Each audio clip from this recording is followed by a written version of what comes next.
Welcome to this episode of SteeleWatching, which is a podcast for Remington Steel fans. Woohoo. My name is Eric, and I'm one of your hosts. And I am sorry, I jumped in too quick. I am Sara. I am the overeager Canadian. Well, just don't be overeager when you're at a swimming pool where the water is really, really cold. Anyway, that's our pool basically right now. I think that's every pool pretty much, unless you're somewhere like in Florida or some hot place like that where then the water's completely the other direction. Yeah, because all the kids are peeing fried. Okay, we didn't need that. It's my theory anyway. This episode is Red Holt Steele. And before we get into this, I have to ask you a question. Uh-oh. At the end of the last episode, Steal Away With Me, when we were talking about this episode coming up, you said you were glad that it was mine and not yours. You want to explain that? Because that's got me a little concerned. Oh, no. It's just that when it came to Vintage being such a fan favorite, and I was, maybe that was just because it was the first episode that was a real biggie. I was like, oh my God, I can't screw this up or everybody will hate me. And so the pressure's off me is all I'm saying. It's all on you. Okay, fair enough. But I mean that in the nicest of ways, and I have full confidence that you will do a fantastic job. You hesitated. I did not. It's all in your mind.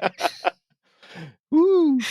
Anyway, Red Holt Steele first aired on September 27th, 1983. It was written by one of our favorites, Lee Zlotov, and directed by Kevin Connor.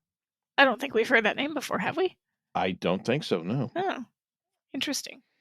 I was in a battle with myself over which of the listings to use from Judith's book which that she provided. Won? Which self won what? Which self won the battle? Oh, I'm not sure yet. It's still raging. Oh, okay. This is fun. My first inclination was to go with the TV guide listings because that's kind of been our default. Yeah. For, usually, most of the episodes.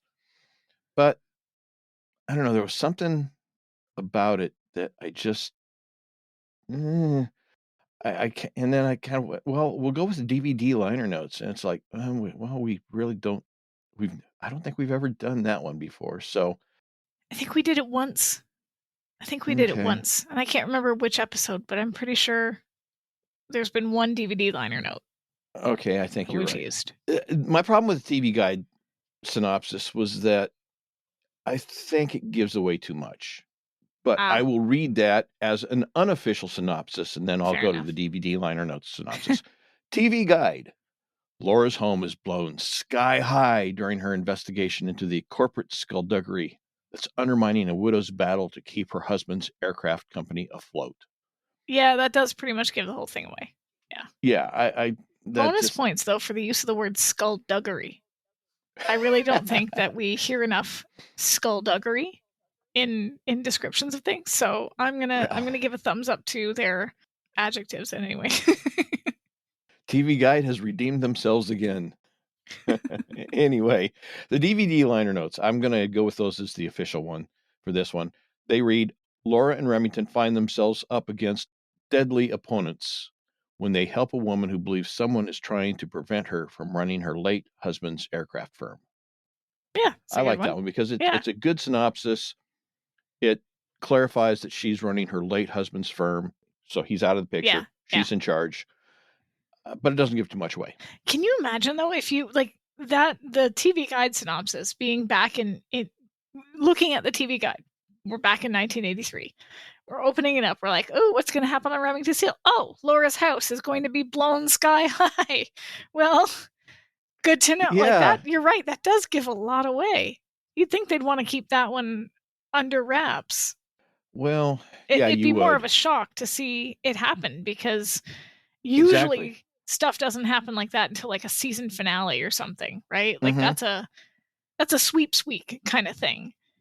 Yeah. But they're doing it in episode 2. Yeah. And I have to wonder who it is that writes these synopses for TV Guide, obviously they weren't really thinking in the same way that you just kind of described it. And I'm wondering if it's just some guy in the back room, let's throw him his weekly food allowance while he's banging out these synopses, and he has no concept of marketing or suspense or anything like that, because it's just I can't imagine that the production staff of the TV show supplied this. So no, it's kind of the same way I feel about some modern movie trailers, where you watch the trailer and you're like, well, that gave away the whole movie. Now I don't need to watch the movie. Like, hey, I just saved myself $75 for the tickets and the popcorn and the candy and the soda. I know exactly everything that happens now, and I don't need to watch it. And it's funny because movie trailers, I guess, like synopses, are a very specific art, because you can't give too much away, but you also can't make it so vague that nobody knows what the movie's about. If you watch the trailer and you're like, okay, I just saw a bunch of stuff happen, but I have no idea what the plot is. Yeah, I'm also not interested. So I guess the DVD liner notes, as you said, did a pretty good job of kind of giving us the info we needed without all the info. Before we get into the episode, because this one does focus so much on Laura's house as we go through it, I did want to pull some things from Judith Moose. Judith is our tongue twister of the day, folks. I can't believe I can't say that. Every from time. Judith Moose's book, Steele Loved After All These Years. She talks about Stephanie's house, because what I think probably most fans know by this point, but there might be some out there who don't. The house that they used in the show was actually, for the exterior shots, Stephanie's house, right, where she lived at the time. Yeah. And the interior shots, of course, were sets on the stage. But apparently, she said it was a little bit of an odd experience because, well, first of all, apparently the running joke for several years was that one of the reasons they hired Stephanie was because she lived only a few blocks from the studio and they got to shoot exterior shots in front of her house whenever Laura was at home. And that it was kind of surreal because she would leave her house in the morning to go to work. And then at work, she would be in her house. And then after she was done at work, she would leave work, leaving her house again, only to go back to her house. Yeah. Not to mention watching if she ever rewatched the episodes to see the outside, there's my house. I can see my house from here. That's sort of. So anyway, It must have been a surreal experience to see it blown up too. Yeah. That would in have fact, been... I was going to hold on to it till later, but okay. Sorry. since you brought it up here, from Judith's book again, it says the interior used in season 1 was an exact duplicate of Stephanie's home during the run of the series, and a replica was made of the exterior for this episode, Red Holt Steele, in which the house is blown up for plot purposes. And first assistant director Janet Davidson recalled Stephanie's reaction to the scene. And it was that Stephanie had a really hard time seeing that happen and took it very personally because, I mean, basically they were blowing up her home. She, intellectually, she understood that it was a replica. It wasn't really her home, but it's, you can understand that would be. Oh, absolutely. Absolutely. That would be hard. And it's funny because even homes are funny things in the sense that you spend so much of your time in them and there's so much of your life wrapped up in it that it becomes a very emotional thing. Like we went, I know this will air far after this, but for Canada Day, which is July 1st for any of the Americans listening, Canada's birthday, we went to the village that I grew up in to watch the fireworks there because it's not as crowded and whatever. And our house that we used to live in was right behind the field. So we used to sit in our backyard and watch the fireworks, right? And now we have to go to the actual field and watch it with the rest of the peasants. But it was my. I'm a little bitter. I'm still a little bitter. But we drove by, and I remember, we drove by with the windows up. I want to clarify this. We drove by the house, and every time we drive by the house, I yell, "Get out of my house!" Like, just as it's like a visceral thing. Like, these people are in my home, and it's mine. It's my house. I grew up in this house, but obviously it's not my house anymore. My parents sold it. So I can understand how seeing someone else living in my old home is annoying. I can only imagine how hard it would have been to watch the production team blow up even a replica of your home. Like, that would be intense. Yeah. But maybe that's why we got such a great performance from her. Yeah, maybe. Maybe. I when I was really young, I was actually born in Alaska, and we moved out of state when I was about 5 or so, 5.5. And so I really don't remember anything from living up here. In fact, I don't remember much of anything past last week, quite frankly. But my parents had owned a house outside of town. And years ago, after my wife and I had moved back to Alaska with our family, I had gone out and looking for that house. And it was kind of the same response that you had, although in a different way, because like I said, I didn't really remember. I've got some vague memories that may or may not be legitimate. They may be the kind of thing that I've developed in my mind from hearing stories and seeing photographs and that sort of thing. They're, secondhand memories. Mm-hmm. But I still had this feeling of kind of like the same thing you're describing. Get out of my house. This is my house, and of course the people who own it now have done some modifications. They've expanded it and a number of changes, but I could still see the original house there as I looked at it. And it was like, I want it. It's my house. I want How it dare back. you? Get out. Get out. Oh, anyway, let's get into the episode. Starts out, we've got an extended sequence of Laura jogging through a park. She's wearing shorts, sweatshirt, sweatband on her head, headphones connected to what initially appears to maybe be a Sony Walkman style device. But of course, we quickly realize that it's part of a communication system between her and Steele. And we realize this when we hear Steele's voice. Good morning, Miss Holt. And every time I hear this, it makes me think of Charlie. No. Oh, it makes okay. me think of Good Morning, Mr. Phelps from the Mission Impossible, the TV series of Peter Graves. I don't know why, but it always. I thought of Charlie's Angels, but that's maybe. Oh well. Before we? I never watched the Angels.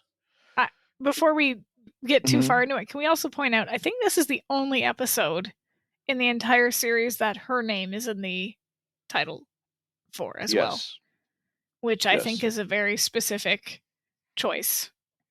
Given that this and is, I was wondering if that was one of the reasons why you wanted me to have this one instead of you take it, because it was that made it such a special episode. I mean, it part of it does, because it really tells the audience it's funny because it's her show. It's her show. But it's called Remington Steele, and every single episode has Steele somewhere in the title. It's almost as if it's reminding us that she does all the work and he takes the bows, even in the episode titles. But in this case, her name is included, and I think that that's really important, because this is very much her story, and it's a very personal story. So I thought it was kind of cool that they did that. Yeah. And you touched on something that was, at least for a number of years, reported. Whether there was any real substantial truth to it or not, I don't know. But for a lot of years, it was reported that was kind of a point of contention between Stephanie and Pierce, and Stephanie and the production team, was that it was sold to her as being her show, and that this Remington Steele character simply wouldn't exist. Yeah. And it was after Michael Gleason came on and made the suggestion that, he actually shows up and makes her nuts, that it changed to what it is now. And whether or not that was actually a point of contention or not, I don't know, like I said, but that's how it was reported. So interesting little side bit there. Anyway, so we see that Steele is watching Laura with the assistance of a telephoto lens on a camera, and they give us that nice target telephoto lens shot, that we're looking at, like we're looking through it ourselves. Yeah. And of course, after Steele greets her, she says, "Well, good morning. Nice of you to join me." Can I point out she has the weirdest workout gear ever on? Like they're in California, okay, and she's got a long-sleeved sweatshirt and short shorts. Yeah. Well, I mean, it could be in the morning, and even in California, in the morning, it can be cool. Okay, but then why the short shorts? Because they look good. Hey, when you're out jogging, there's an element of I've got to look good to it. It's not necessarily practicality in every instance. It's for the show. This is California, remember? You got it. One of the beautiful people. I've got to look the part. Then the sweater is not doing her any favors, is all I'm saying. Like, it's a weird outfit to pick for running. Well, like I said, Anyway, I think Wardrobe was asleep at the wheel there. And he's sitting, it's funny because they've got this big fancy high-tech setup and he's in like a camp chair, which I don't know why that amuses me as well, but it really does. Like one of those like old school chairs that used to sit in like family picnics. He's like just chilling out with his little telephoto lens. Yeah, it's not like the new modern quick fold that's slides into a bag and that's the one I'm sitting on. Camp chair. I'm sitting on one of those. No, it's more like the front lawn chair that you have at your grandmother's house. That's exactly that sort of thing. It is. Yeah.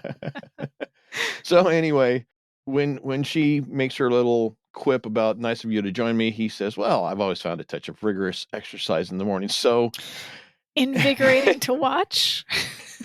What's the matter? Not enough birds around to hold your interest? I love his line. On the contrary. In fact, at the moment, there's a long-legged field darter that's downright riveting. Which is kind of funny. I wonder if the Bond people, I doubt it. I really doubt the Bond people were paying that much attention to this show, but he makes a comment later about ornithology, and in Die Another Day, he claims to be an ornithologist when he meets Jinx. So I don't know, like that just stuck out in my brain because I was like, oh, okay, there's another ornithology. You don't hear enough ornithology jokes when they're innuendos. It's hard to make an innuendo out of an ornithology joke, but they did it. So well, yeah but think of some of the James Bond movies. That's true. That's true. I was watching one the other day with my wife, and there's one that came up and it was one of the Pierce Brosnan ones. And there was one that came up that the first time I heard it, okay, seriously, you guys? It wasn't the Christmas joke, was it? Because that hurt my brain. No, okay. no. It had to do with Bond being very clever at language. Oh, yes. Yeah, I know exactly. That is from Tomorrow Never Dies. And that is won't go there, family show. We're just gonna skate right on over that joke, but I know exactly the one you're referring to. Yes. Anyway, so they're having this exchange, and he makes the comment about that rare bird out there that's always just beyond one's reach, which I think might be kind of a significant comment. Maybe he feels like very much significant, I think. Maybe he feels like that's what Laura is, just slightly out of his reach.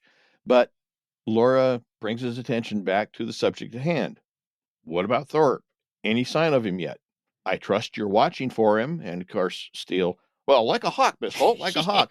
Oh, yeah, maybe I better start doing that. This is an interesting exchange because this whole surveillance operation, it seems simple at first, but it kind of tells us a lot more than what it looks like on the surface, because in the past Murphy would have been the guy behind the camera. Probably, yes. But he's gone. So Steele is there. He's very different. I don't know if you've noticed this, but like we talked a little bit about it with the first 2 episodes being his quote James Bond audition. But right. he's I don't know, he seems a little bit more adult in this episode as well. He's not goofing off as much. He's making jokes about the long-legged field darter, but that's more of sort of easy flirting as opposed to him being sort of cartoonish and buffoonish the way he was in season 1. It almost seems like these first 2 episodes are them telling us, no, he's actually doing the job now. He's not just kind of bumbling around and accidentally getting it right every now and then. So right. I think He's progressed. Yeah, I think it's a really interesting little setup because it kind of just tells us that without spelling it out. Although he is still spying on her when he should be watching. Yeah, well, exactly. I was going to say that because he's not really paying attention to his job at the moment. He's been distracted, and it's only after she says something that he realizes, oh, hey, there's the car that I've been supposed to be watching for, and there's nobody in it. So obviously, whoops, it's been there long enough for people to get out and walk away out of sight of the car. Yeah. This is also a bit structurally different in the sense that in the past we've been introduced to the case via a client coming into the agency and hiring them, and or something happening that gets them involved or in the they case, stumbling across it. Yeah, we're dropped as the audience right into the case without any explanation as to what's going on or why they're watching this person. We don't know anything about it, and so it's very much here's the situation, we're just going to go with it, which is different. Yeah, I'm trying to think. When you said that, it made me think of another show, and I can't pull it out of my brain at the moment, where the producers said something very similar to that, where they would just put the audience into a situation without explanation because the audience would be able to understand and figure it out without having to go through all the additional explanations. So, yeah, it is. You're right, though. It is definitely different than what we normally have. So Steele realizes that, okay, there's somebody here. He starts looking around. He spots the target, which is Thorpe and another man headed toward what I suppose is a greenhouse. Doesn't really actually say that, but from what we see here shortly, it looks like a greenhouse. Yeah. So he informs Laura, or actually he says, does this guy look like such and such? It's interesting because he asks Laura a little bit about him to identify him. Yeah. Wouldn't Laura have given him a description and maybe even a photograph of the guy first? I mean, that seems like that would be the thing to do. But isn't that what the point of it is? They want photographs. Well, I guess they want photographs of the men meeting. I guess that's the point. But they're trying to you'd think he'd document the meeting, but they already know who Thorpe is. They already know that he is at least an aspect of the case. He may not necessarily be the focus of the case at this point. They don't know yet, but they at least know about him. And you would have thought, if nothing else, she would have given him a verbal description. But anyway, so he tells her that he spotted him, and they start to move. And then we see inside the greenhouse, a bunch of plants all over. Thorpe and the other guy each hand envelopes to a third guy, also known as Wes Davidson from Home Improvement, the short-lived interim president of Binford Tools. So, which I just watched one of those episodes the other day. It's funny that you said that because I was watching the episode going, who is that guy? I've seen that guy. Where have I seen that guy? Thank you for filling that in because it was bugging me. So anyway, the envelope from Thorpe contains money, and the envelope from his companion contains some sort of document. We don't know, but we can see that it's not money, it's documents. And their exchange is momentarily interrupted by a pair of nuns, so the trio moves off. As you do, pair of nuns. Super, super normal. Yeah. I've got to wonder how that choice got made. Who in the... Especially if they're holding a ruler. Right. No, I just mean like who in the script writing department went, you know what? Some nuns should walk by. Not people. Nuns. We need nuns. This doesn't have enough clergy. Yeah. So I don't know. It just... Anyway, that's where my brain goes. I'm like, how did that choice come? Or maybe they just happen to be there one day? Like, I don't know. Yeah. Sometimes you do have to wonder, why did they pick that or this or them? Or it's kind of like our questions about how you get hired to be a dead body in an episode, right? What qualifications do you need for that? So, well, maybe they've got, in the office, they would have these cards that they would put on the board of very basic plot or story ideas or scenarios Could be. or a thing or whatever. And maybe that's what they've done here. Okay, well, we've got all these things that we need to pick up and things that we can just throw into a scene. So let's pick one. And this week we're going to throw some nuns in there. Next week we're going to throw in a skydiver. I don't know. I'm having none of it. No thanks. Oh yeah. Sorry. Sorry. You got to get out of that habit. Yo, but I'm bummed. Anyway.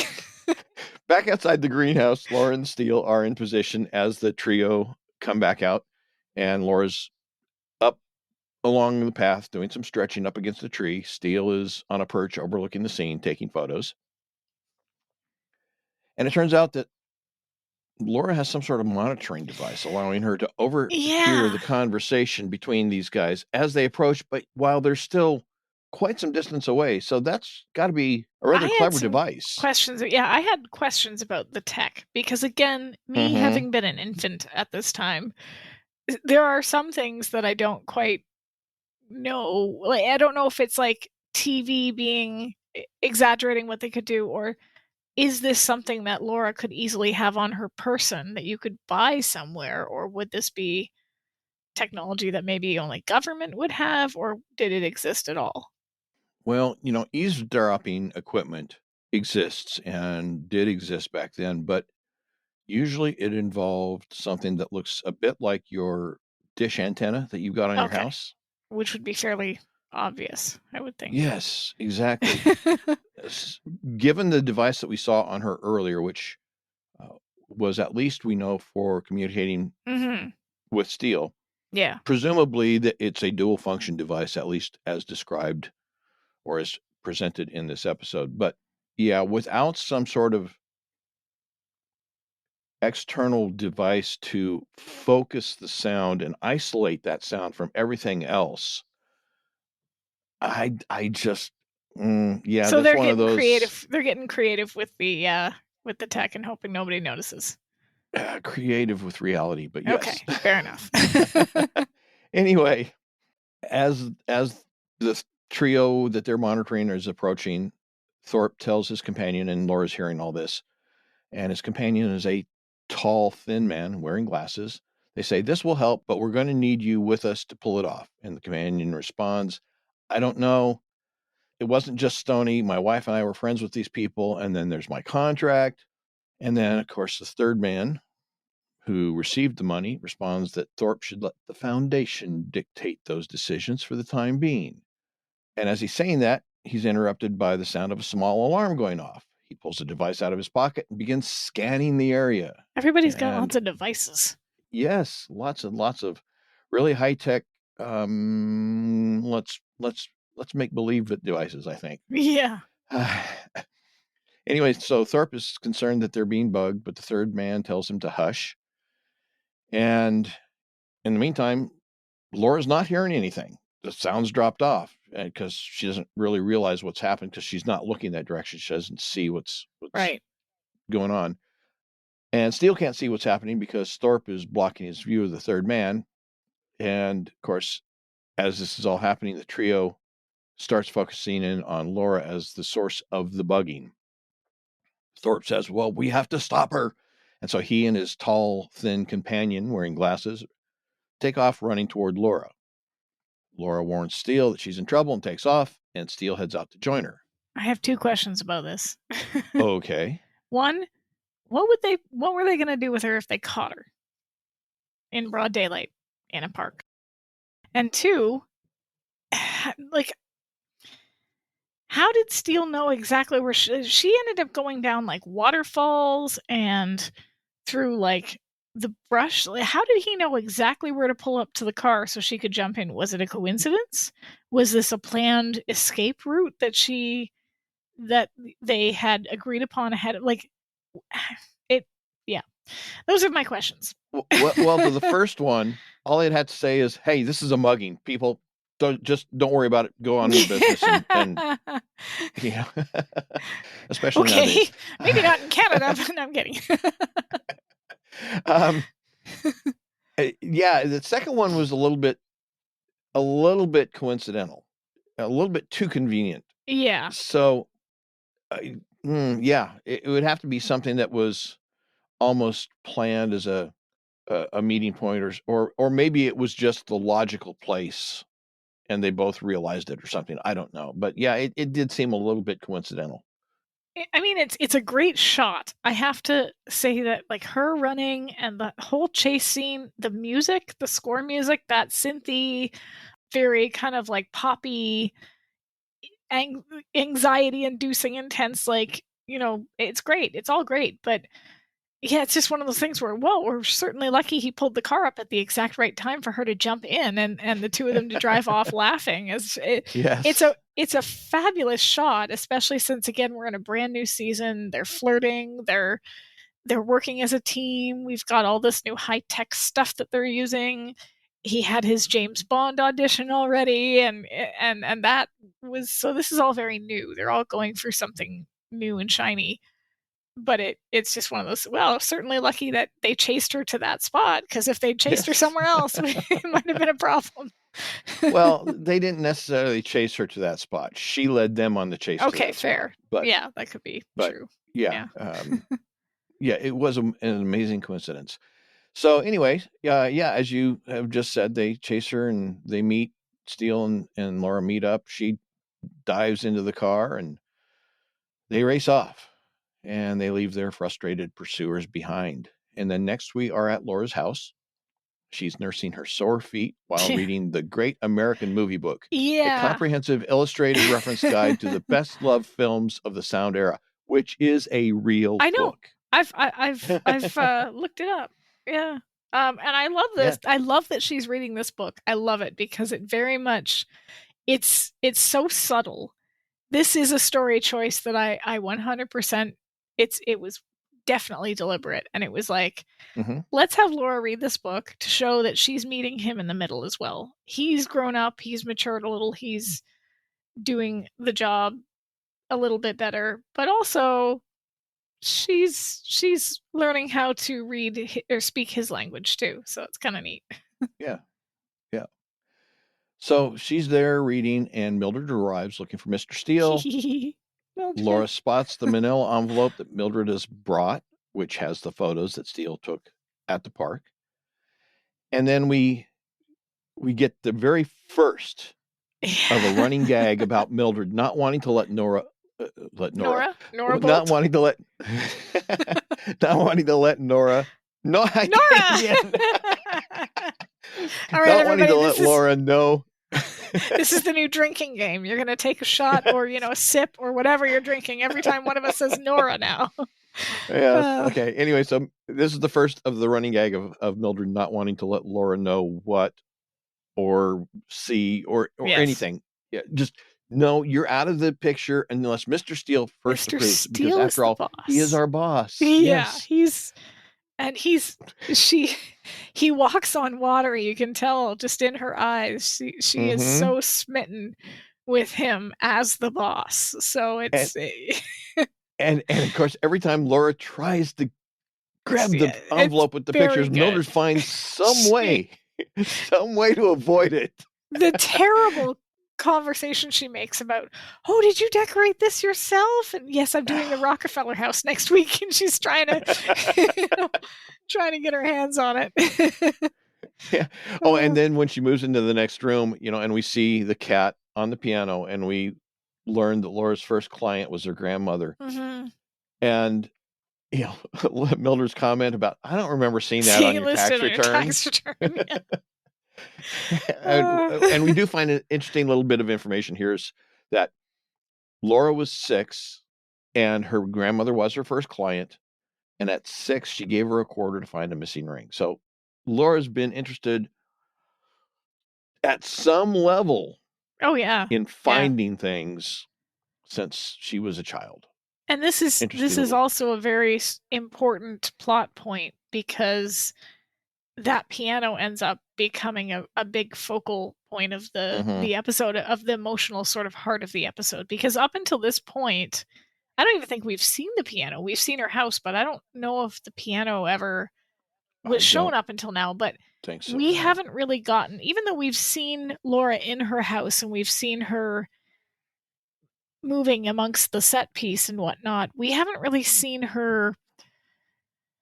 I don't know how to say this in a way that makes sense. Like it never really felt like her home in the sense that it was always just a functional set piece to move from one plot point to another. We didn't get enough time spent. Right.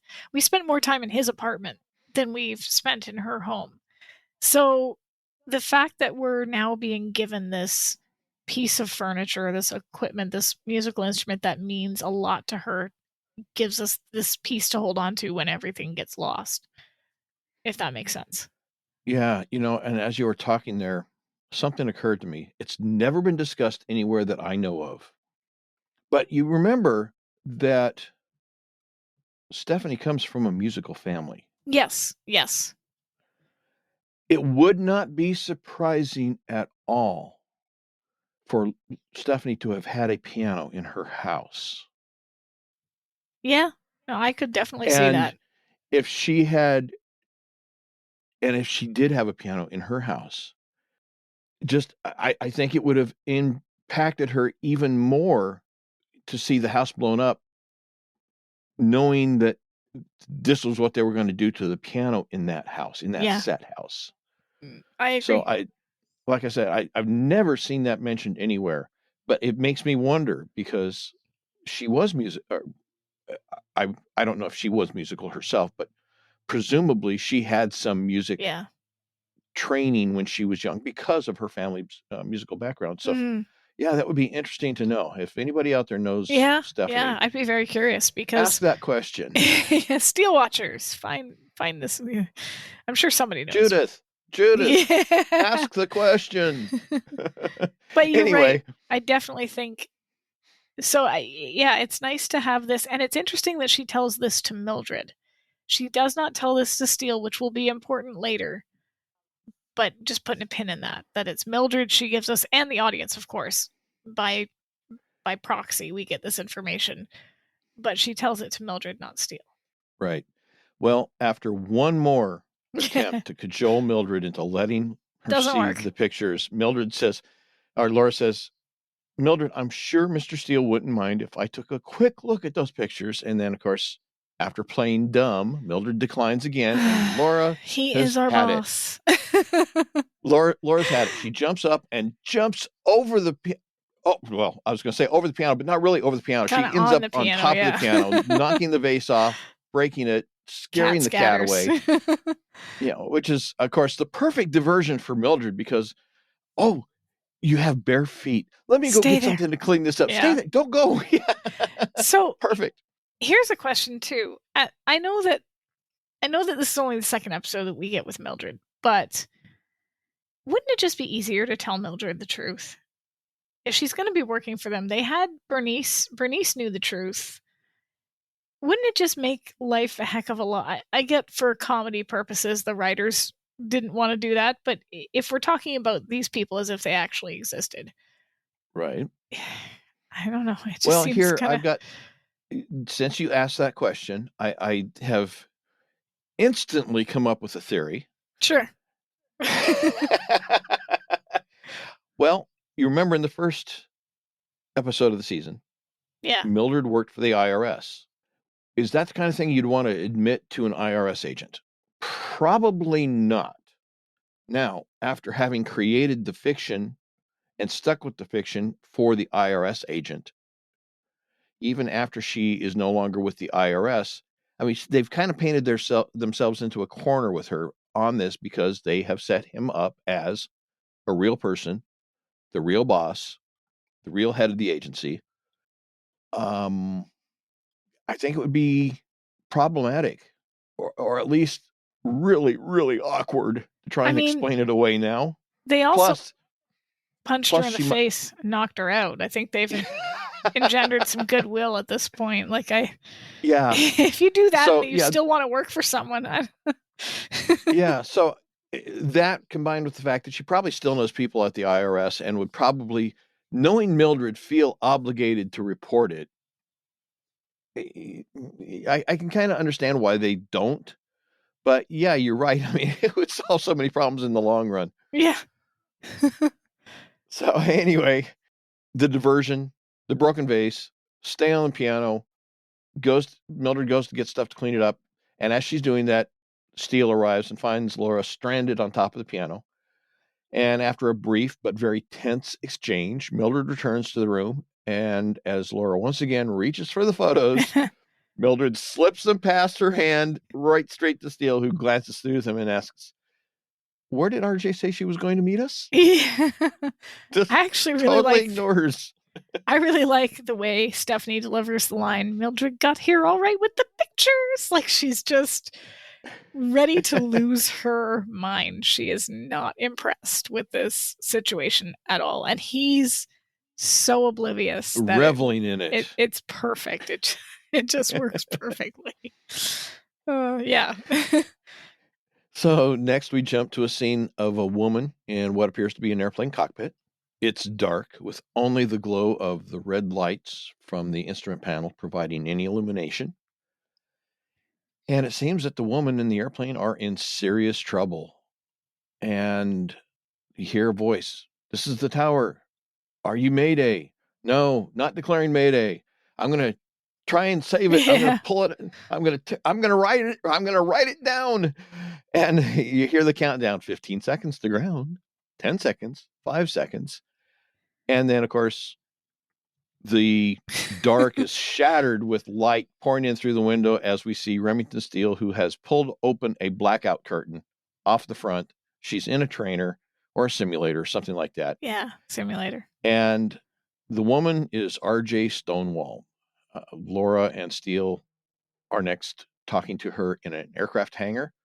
She tells Steele and Laura that she's not the type to scream sabotage, but when you can't get the parts you need and nothing works when you do get them and the bankers won't return your phone calls, yeah, it's not just bad luck.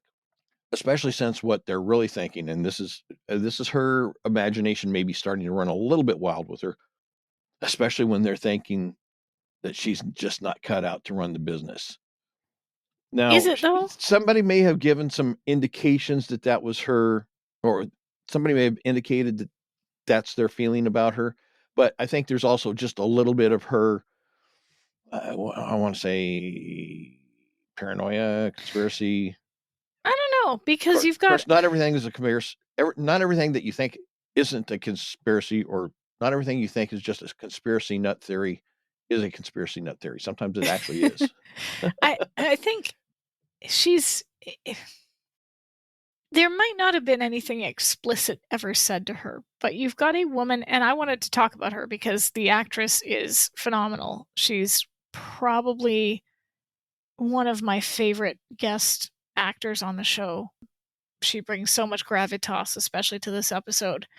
But before we get into that, just that you've got this woman who's running an aviation company. There were not a lot of woman CEOs of major sort of aircraft or anything like that, I would assume at the time. Add into the fact that she's a widow and the fact that she probably got into the business via her husband, I'm going to guess, right? And the fact that she's older, she's a grandmother. This is not a young woman. These are a lot of factors that would count against her for her being taken seriously. It's kind of like how they didn't intentionally, intend to hire somebody to be in Mildred's part to be an older woman. They had been planning for, a hot woman in her 30s, and they got a woman much older than that, and definitely not what they were intentionally planning to hire. So I don't know. I think that she probably is right, that there's probably quite a few people out there that don't think she's cut out for this specific business. And I don't know. I'm not saying that there's not people. I'm not saying that there aren't people who have that attitude. Right. But I think the way it come across is that she is attributing that attitude to everybody. Right, to the sabotage, to the everything else, which you're right. That's so she's painting with an awfully broad brush when maybe it needs to be a smaller brush. Yeah. Well, I won't disagree with you there. What are your thoughts just on the actress? Because I didn't really have any specific thoughts on her. I mean, she did a good job. She fit the part. She played it well, especially in some of the more, I don't want to say vulnerable moments, but the more emotional moments. Yeah. But she hits the same notes that the actor who played Sheldon Quarry hit, in that she takes this episode, which is already a pretty serious plot, like they're blowing up Laura's house and these people are trying to kill them, but I don't know, there's moments where I'm just like watching her going, she's elevating this to an entirely new level. And there's only a few, I think, guest actors that really do that. There's a lot of very funny guest actors because a lot of them are hired for comedy purposes. The clients are very funny oftentimes, right? Or they're just very unlikable. There's sort of two modes here, right? Either they're really goofy or they're just really awful, or maybe some mixture in between. But in this case, she's got this, I don't know, it's just this gravity to her that just brings everything up a notch, I think. And we'll talk about that in the scene after the house gets blown up, but I just really like her. I just think she's a really good choice. Yeah, she did a good job. So anyway, Laura and Steele are talking to her, and they recount to her the park encounter, which featured Stuart Thorpe. Mm-hmm. And she's surprised that Thorpe might be involved. But Laura explains, hey, since Thorpe Aviation seems to be one of your toughest competitors, we, that is Mr. Steele, Mr. Steele thought, felt that there was a chance that he might be behind some of the problems that RJ's been having. So Steele shows RJ a photo taken during the park meeting and asks if she recognizes the other two men who were with Thorpe. And she does recognize Thorpe's tall, slender, glass-ridden companion, Greg Keever. He had helped her late husband design a new plane, and he was even sitting next to her at his funeral when she swore that come hell or high water, that company of theirs was going to stay alive until Stoney's new plane was finished. Keever had left Stonewall Aviation and started his own engineering company, but his company's under contract to Stonewall. So I identified the one. She doesn't recognize the third man. Laura asks if RJ wants the agency to continue investigating since they've really identified the problem. Yeah, they've but RJ says, but RJ says, well, she doesn't want the knowledge that they're behind the sabotage. She wants the courtroom proof, saying that when she sets out to kick a little bit of tail, she wants to be wearing a good stiff boot. And this is, again, one of the points where I really like her, because she's tough, but she's funny, and she's very much like, I don't know, she's got a lot going for her that I think works really well in this episode.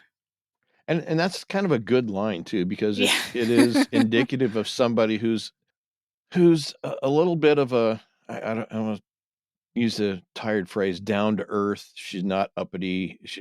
I want to kick them with the sharp point of my boots or what, whatever. It's no, I want steel toes in those things. She's not exactly quaking in her stylish yet affordable boots. Yeah. No, yeah.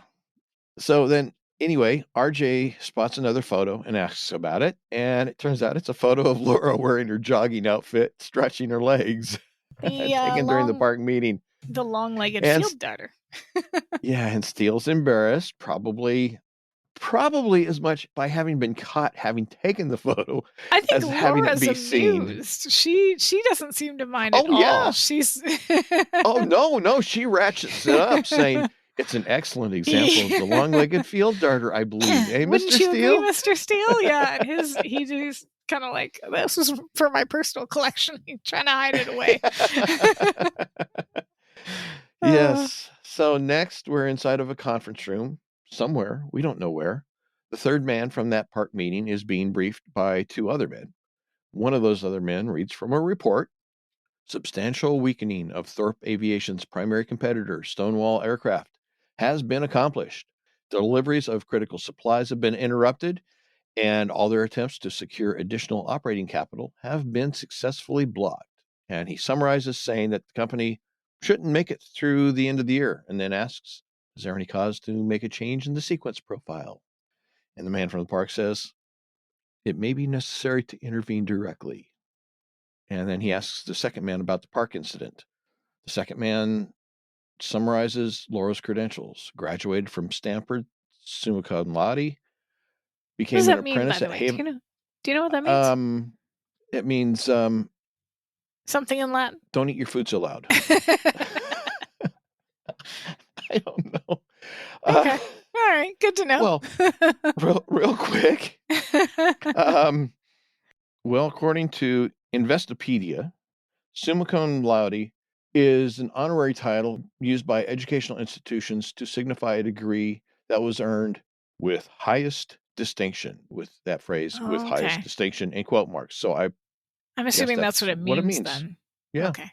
Good to highest distinction. So anyway, she graduated summa cum laude, became an apprentice at Havenhurst Detective Agency, rising to the rank of full operative in an unprecedented 3 years, left to form Laura Holt Investigations, which closed 6 months later. From there, she's been employed for the last 3.5 years with Remington Steele Investigations. And he adds that they have not been able to generate a satisfactory workup on Mr. Steele as of the moment. Nope. I did some math.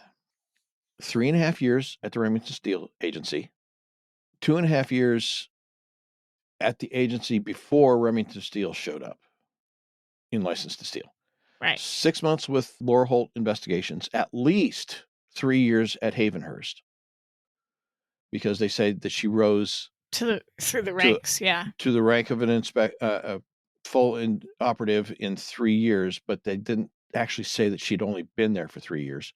So if she graduated at, let's say, 22, this makes her at least 29 years old. Now, at the time, Stephanie was 27, so she's only playing a few years older than her age. Well, but wasn't there that one script that we saw where that never made it to an episode? It was never written, where she was celebrating her 26th birthday in season 1.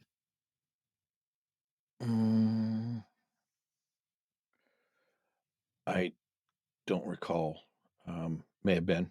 Yeah. So I mean, so they get creative with the numbers. Yes. Yeah, they should be in one of the accounting departments in Hollywood. Yeah. They say that some of the most creative writing in Hollywood occurs in the accounting departments. I believe it.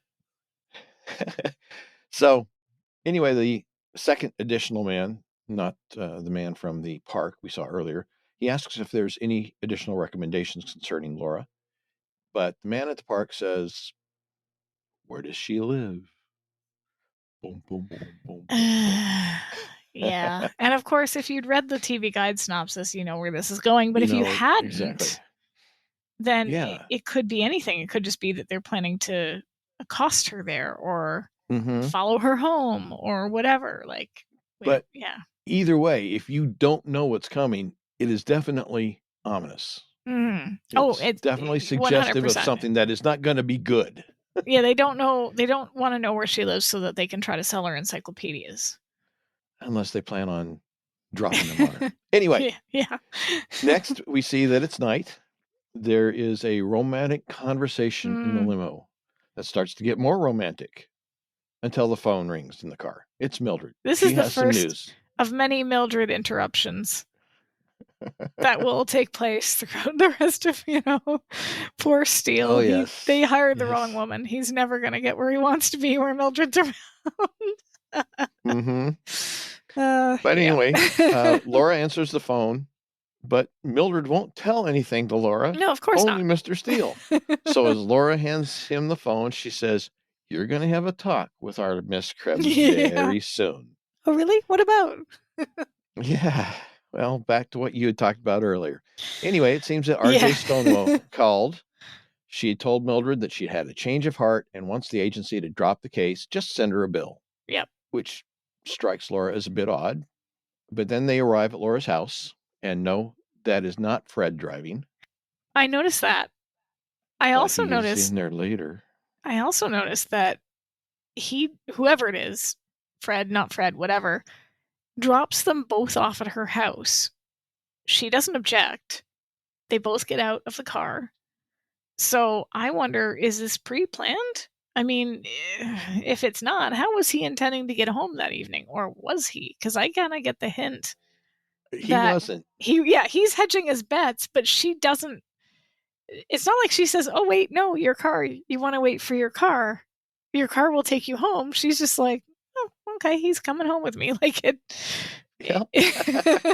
Yeah, I think that there had been some planning done that, yeah, there wasn't going to be it wasn't just going to be a temporary stop off for him. No, he was. It was going to be a longer planning stop on sticking off for him. around. Yeah. Yeah. So anyway, when they get there, they exit the limo, and Steele suggests that they not worry about RJ's phone call at the moment. They can call her in the morning. No sense taking the blush off an otherwise perfect evening. Yeah. Laura hands Steele the keys to her front door, and what I have here she gives is an him the apparent keys. invitation to come in. Yeah, she gives him the keys. Mm-hmm. It's not even a, you want to come in for some coffee. It's, here, you open the door, you're coming into my home. So. And my next line in my notes is, especially since they sent the limo away, not sure how else one would read that. So I think you and I were on the same page there. Yes. Yep. Anyway, but as Steele begins to open the door, we see a shot from the inside. There's a wire across the door opening, which is connected to another wire, which we see is connected to a timer. And then back on the outside. The wire is connected to the timer. The timer is connected to the bomb. Sorry.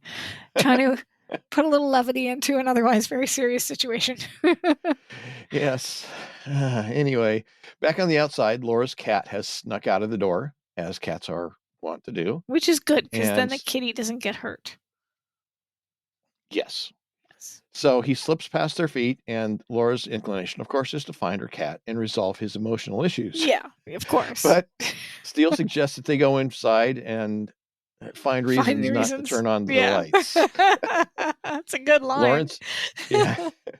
Laura insists that no, she needs to find her cat, saying that he doesn't have any claws, so how will he defend himself if he gets into a confrontation, presumably with the dog?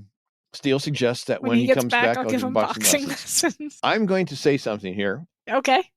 It's probably the same thing I had written in my notes, so go ahead.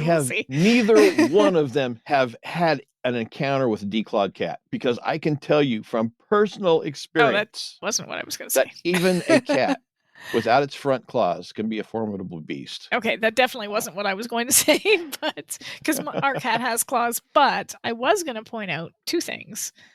One, his comment about giving him boxing lessons, a hint of things to come, perhaps, of the Kilkenny kid. And two, this whole sequence that's going on as they're talking, editing-wise, is incredible. Because we are getting two things happening simultaneously. We're getting the two of them flirting. Often happens in this show, yes. But we're getting the two of them flirting. They're making innuendos at each other. It's very the timer. And the timer. There's such anxiety, and not just the anxiety, but the individual shots of all of her possessions, all of her treasured things, all of the things that matter in her home that are, intertwined with these shots of her and him, and the I'll give him boxing lessons, this witty dialogue that's going on between them, and just this very tense emotional backdrop. Just ratcheting it up. So good. The timer is it's counting down. Her hairbrush, her piano, and as you see these things going on and you see this timer, you know what's going to happen. Yeah, like even without the TV guide spoiling it for you, know. And it's, what is it? Are they going to find it and stop it in time? Yeah. Or, you well, you don't know. If you read the TV guide description or not. Well, yeah. Thanks, TV guide. Yeah, but seriously though, you're right. It's so tense, and it's tense, but at the same time, they're going on as if nothing has changed, and nothing has changed to them, right? So it's just, it's one of those moments where you're probably yelling at the screen. If you don't know what's about to happen, you're yelling, "Get out of there! Run! Move! Don't go inside!" But it's really, really well done. The editing of this is so perfect. Yeah. There was something that somebody commented on, and I got it in my notes, but I don't have where I got it from. which is really stupid of me. There's a picture of Ricky Schroeder from Silver Spoons on her dresser. Okay. I didn't notice that, but that's a weird one. I don't get it. The person who had originally written this thing, like I said, I don't even remember where I saw it. I didn't write it down.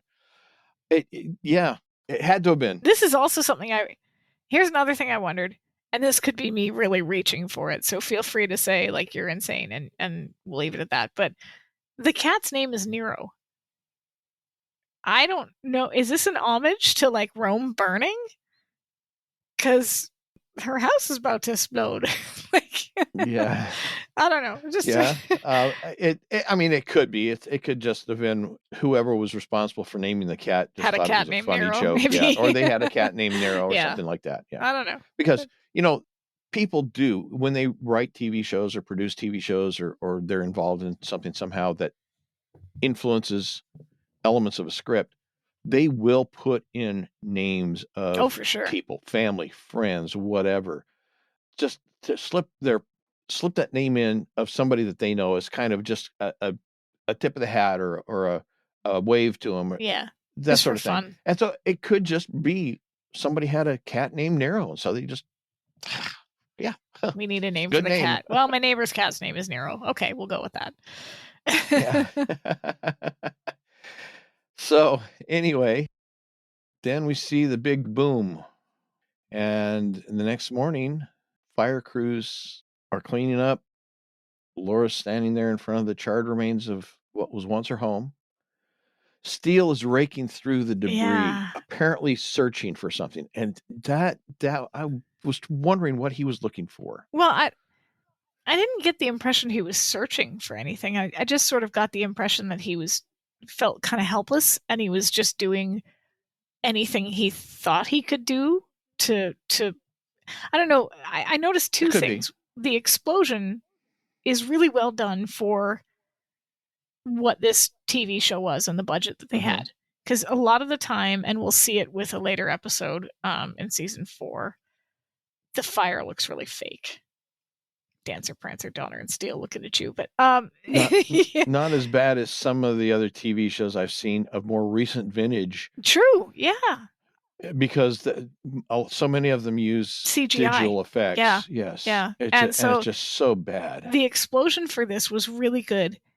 I don't know if this was intentional, but the fact that he shields her from it, like they run and he sort of jumps on top of her and shields her.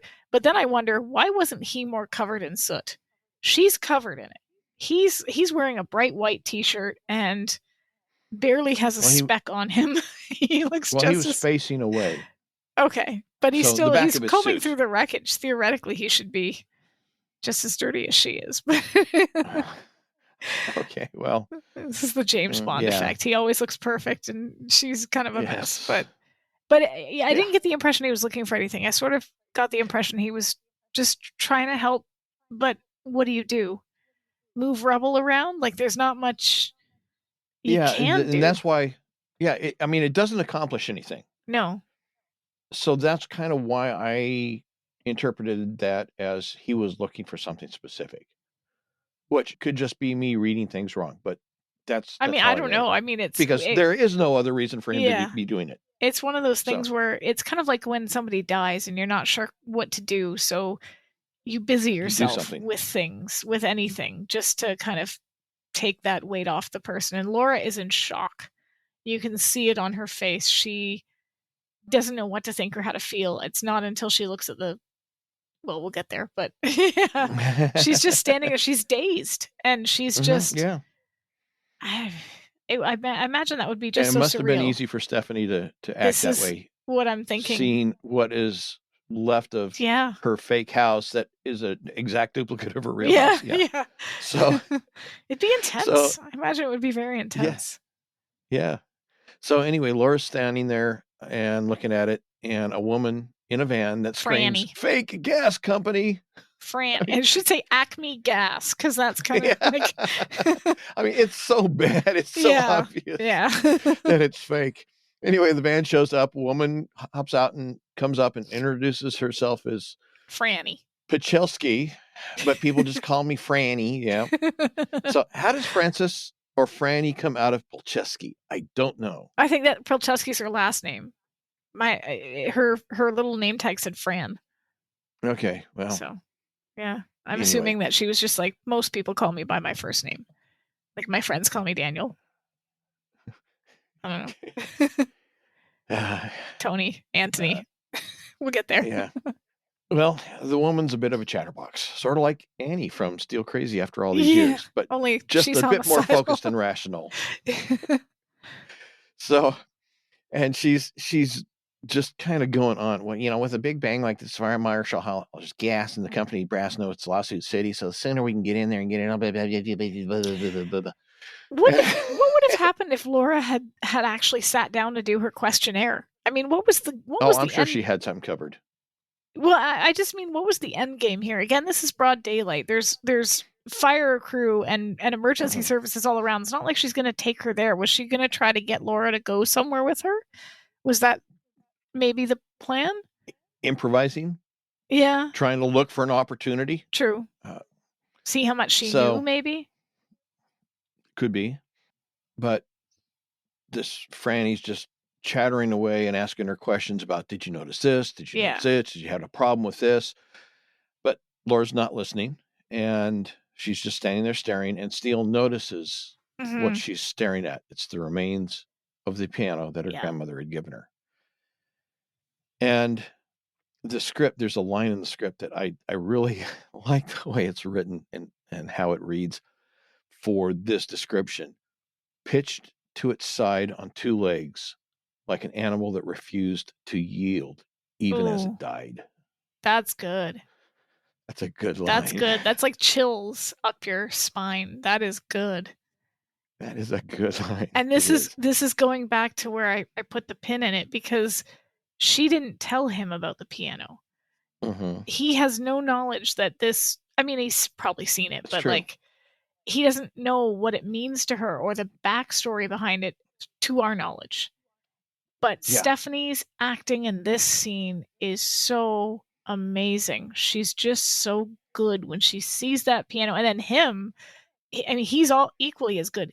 The look on his face, he clocks her, he clocks the piano with that perfect description in the script, and he just puts two and two together in a way that is... Yeah, and even if he doesn't understand the significance of it. Yeah. I mean, he understands the impact of it. Yeah. Yeah, he's not looking at it going, oh, that's the piano that her grandmother, she gave her a quarter to... No, but he's looking at it going, this is important to her. He sees the pain on her face. He can tell that this is the thing that's impacted her the most. And it's really good. It's like, what, 2 seconds? Yeah, it's not... Visually? It's really quick. Yeah. But, I mean, it's yeah, you're right. It's perfect. Perfect. Well, Laura's overtaken by anger. She's mad. Determination. Yeah. And she turns and runs for her car with Steele trying to follow. Yeah. She basically whips, because she's holding his jacket. She whips his jacket at Franny, and then she boots it to the car and just jumps in and leaves, and he can't catch her.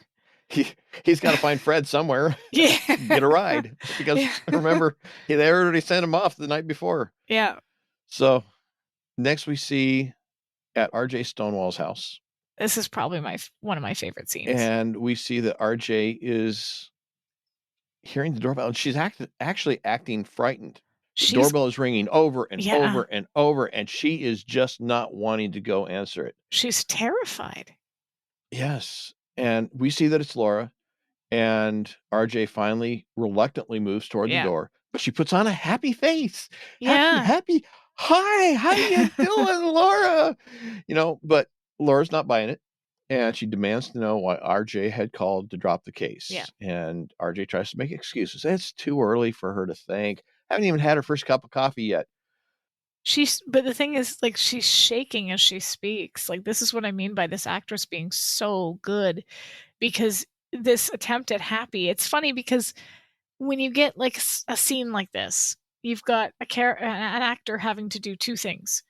They have to play the emotion that they're really feeling, which obviously for her is terror and like just abject fear. but then they're also having to mask that with a false emotion. And if you exaggerate one or the other too far, it doesn't work. And this is just so perfect. She's not good at hiding her fear. She's shaking, she's trembling, she's fumbling her words. I haven't had my first cup of coffee. Like, she's not even fully able to explain why she dropped the case, right? It's just so well done. This actress is good. Yeah. And so she's making the excuses, hasn't had her first cup of coffee yet, thinks maybe it's best to talk things over with Keever. Laura's not buying it. No. She says that RJ knows good and well that the problems went a lot further than Greg Keever. And RJ says, well, maybe I can't run the company alone. Maybe it was her and her husband together that made it all work. Yeah. And Laura's had it. She says, no, she's done.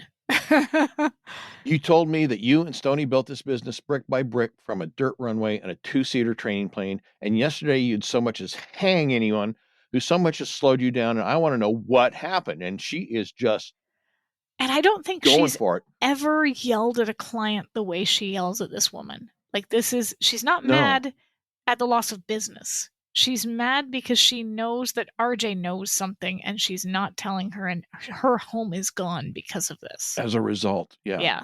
Or if not as a result, then it's all tied up together. It's tied in together. She wants this information. It finally comes pouring out. A man called. Yeah. And what man? Well, these men like that usually don't leave their names. Yeah. And she says that the guy told her that Stoney didn't really die of a heart attack. And then he started reading some numbers, the dates of her marriage, the tail number of the first aircraft that they ever sold, the combination to the safe in her office, and then the last one. Yeah. The worst one of all. Yeah. He told me the addresses of each and every one of my grandchildren. And your heart... you can understand why she's frightened. Your heart just stops when she says that. When she, like, this actress, like I said, is just the chills that you get listening to her say that. Because it's not even that she has not, in any point during this conversation, she has not said, this man threatened me. No, Laura knows this. It's implied. It's just reciting facts, reciting information. Right? That's all. It's implied, and it's trusting that the audience is going to understand that this means that every single one of her grandkids is a target. Like, there's no guessing why she backed off, and anybody would do the same. Yeah. This person knows everything there is to know about her. Yeah. And can use all of it against her. Mm-hmm. And how scary would that be? And she doesn't know about Laura's house at this point. No, she does not. But if she did, that would make it even more real. Mm-hmm. Right? Like, they're not playing around. They fully intended to kill her. And it's not exactly like they tried to do it quietly. Blowing up a house is a pretty big deal. Yeah. Right? Yeah. So it's... Yeah, because even if you try to make it look like it was an actual accident, there's telltale signs that can be determined by a good investigator. But in this case, it wasn't even, they weren't even trying to hide it because it was a bomb. No, it was a bomb, and it would have come up pure and simple as an incendiary device. Yeah. And the music, too, in this scene is absolutely brilliant. That crescendo that hits when she says, and then he told me the addresses of each and every one of my grandchildren. It's just incredible score work that's being done here. Yeah. And of course, the culmination of this is that Laura suddenly understands. Mm-hmm. Yeah. Well, she RJ Stonewall's position. More than anybody. Yeah, but it's not just that her house has been blown up. Yeah. It's now that this woman's grandkids are being threatened. And she's trembling. This strong, tough, good, stiff boot lady from the previous scene, who was not afraid of anything, is now shaking. She's so scared. Yeah. So Laura quietly says they'll make it known that the Remington Steele agency is no longer working for Stonewall Aircraft. Then we jump to Steele's apartment. He and Laura are arriving back there. Laura is almost rambling in I an have effort to her distract listed as herself. ranting. Yeah. Ranting. Yeah. There is some rant to it, but it's almost more rambling, I think, in my judgment of it, because it's just she's just going all over the place with stuff. Yeah. And she's trying to distract herself, obviously, from what's happened with her house and about the fact that it was literally an attempt on her life. Mm-hmm. That would be And terrifying. I think she's doing all this just to keep the fear at bay, because if she keeps herself occupied with other things, she's not thinking about it. Well, and I think it's fear, but also I think it's the grieving process, right? We just talked about the importance of a home and how deeply your life is tied up to it, right? She's lost everything. Her furniture, her photos, her memories, like everything's gone. And you'd have to grieve that. And it would be a pretty intense process, I would think. And she can't break down. If she breaks down, she can't stop the people who did it. And her life is still in danger. So there's all these things, like you said, going on at once. And she's got to I think you're right. She's all over the map. She's trying to focus. It's not really working. And of course, he's trying to help her, and he's totally helpless. Like, he's not up to the task. And I don't mean that as an insult. I just mean it's one of those things where, like, what can you do for somebody? He doesn't know what to do. Yeah. He doesn't know how to handle it. I mean, who would? It's not like there's a guidebook for what to do if your sort of partner's house gets blown up by a crazy firm if there is a guidebook out there, I'd really love to see it. I just. Well, I do have the word rant. You used the word rant. Yes. I had initially used the word rambling, but in my next sentence, I've got it. It said, after letting her rant for several moments, he stops her by grabbing the phone out of her hand when she picks it up and starts to make phone calls. Which is an intense move for him. Because it's it's not violent, but it's forceful. Yeah. I don't think we've ever seen him take that kind of a action. No, that's what I mean. Like, it's it's forceful, and it kind of like his only way of kind of cutting through the noise at this point. Like, yeah. And he insists that she just let it go for a bit, but she snaps at him, insisting that she's all right. And he snaps back at her. Well, I'm not. And he insists that he isn't all right. At least he's still got a place to call home. And then more calmly, he says, look, we're exhausted. We reek of smoke. There's a shower in there. Use it. You'll find some fresh clothes in the closet. Stretch out on the bed for an hour or two.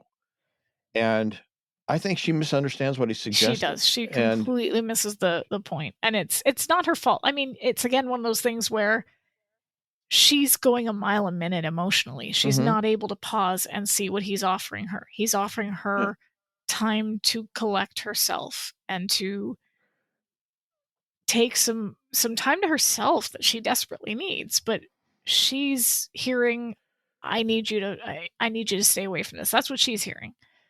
Yeah. Well, the way she puts it is that she's not going to run. So she's hearing him say, run away from it. Don't face the problem. Don't whatever. And his line is just it's so intense. So don't run, but at least have the common sense to stop and catch your breath. Woman. Which, again, I don't think I've ever heard him. We've never heard him say woman like that. And I don't, in any other context, in any other situation, this would come across as incredibly sexist. But here, he's frustrated and he's flustered and he doesn't know how to get through to her, and he's scared. He is scared. He says to her, I'm not okay, and I've still got a place to call home. I think this is really important because he's watched her home get blown up. He knows that they're trying to kill her, and they would have succeeded had it not been for the cat. They'd both be dead. And his comment about still having a place to call home. It's ironic, isn't it? That one, well, yeah, it is that. But I think that line may have been also a trigger for her. Because, yes, for sure. It's almost, I can see her hearing that and saying, "Oh, sure, rub it in. Yeah. Rub it in. Why don't you?" Yeah. And obviously that's not how it was meant. It was more on his point. It was meant as like, I'm not okay. And I haven't been through half of what you've been through. So I know you're not okay. Like that's kind of what he was trying to say, but it obviously to her might have come across as, you're right, him rubbing it in like, oh, sure, you've still got a home. I don't have a home. It's gone. Ooh, this whole back and forth is just, they're both talking and neither hears what the other is saying. And there's no right, like nobody's right or wrong. It's very... Well, I'm going to disagree with you just a little bit. I think he does hear what she's saying. Okay. And I think he's trying to address what she's saying. But yes, definitely she is not hearing him. No. And I don't think she can. Like I think it's kind of how like I'm going to pull an ADHD example here. Okay. ADHD brains are very all or nothing. Everything's terrible or everything's wonderful. The world is ending or everything's fine. Like we're very absolutist in a lot of ways. And so sometimes when something emotionally intense happens, I will go to the worst case scenario. My brain will go there and I will just catastrophize. And I have to do that as a process. Yeah, it's a word. But I have to do that as a... Yeah, everything's bad. This is gonna happen and this is gonna happen. Everything's terrible and I have to... Well, I understand what you're saying. I'm just questioning the word. I think you just invented a word. I don't think I did. But either way, like you have to move through that, right? In order to get to that point where you're, even if subconsciously you know that it's not really as bad as you're making it out to be, you have to... like it. Yeah, you have to move through those feelings. You have to sit with those feelings. Because if you don't, then... And no amount of people trying to help you in the world is ever going to work. So she has to sit with those feelings. And it doesn't have to be anything major that does it. It's like one little thing goes wrong and my life's over. Everything's terrible. The worst. That's right. Yeah. It's... So this is a legitimate, serious situation, right? Like... She's got to sit with those feelings and she's refusing to do it. He's trying to get her to sit with those feelings and just take that time to regroup because she's running around like a chicken with her head cut off and it's scary. Yeah. Well, she closes the conversation. She doesn't want to hear any more of it. You want to kick back on this thing? No one's stopping you. Wow. And it's... Oof. And I think it's also scary for him to see her so out of control.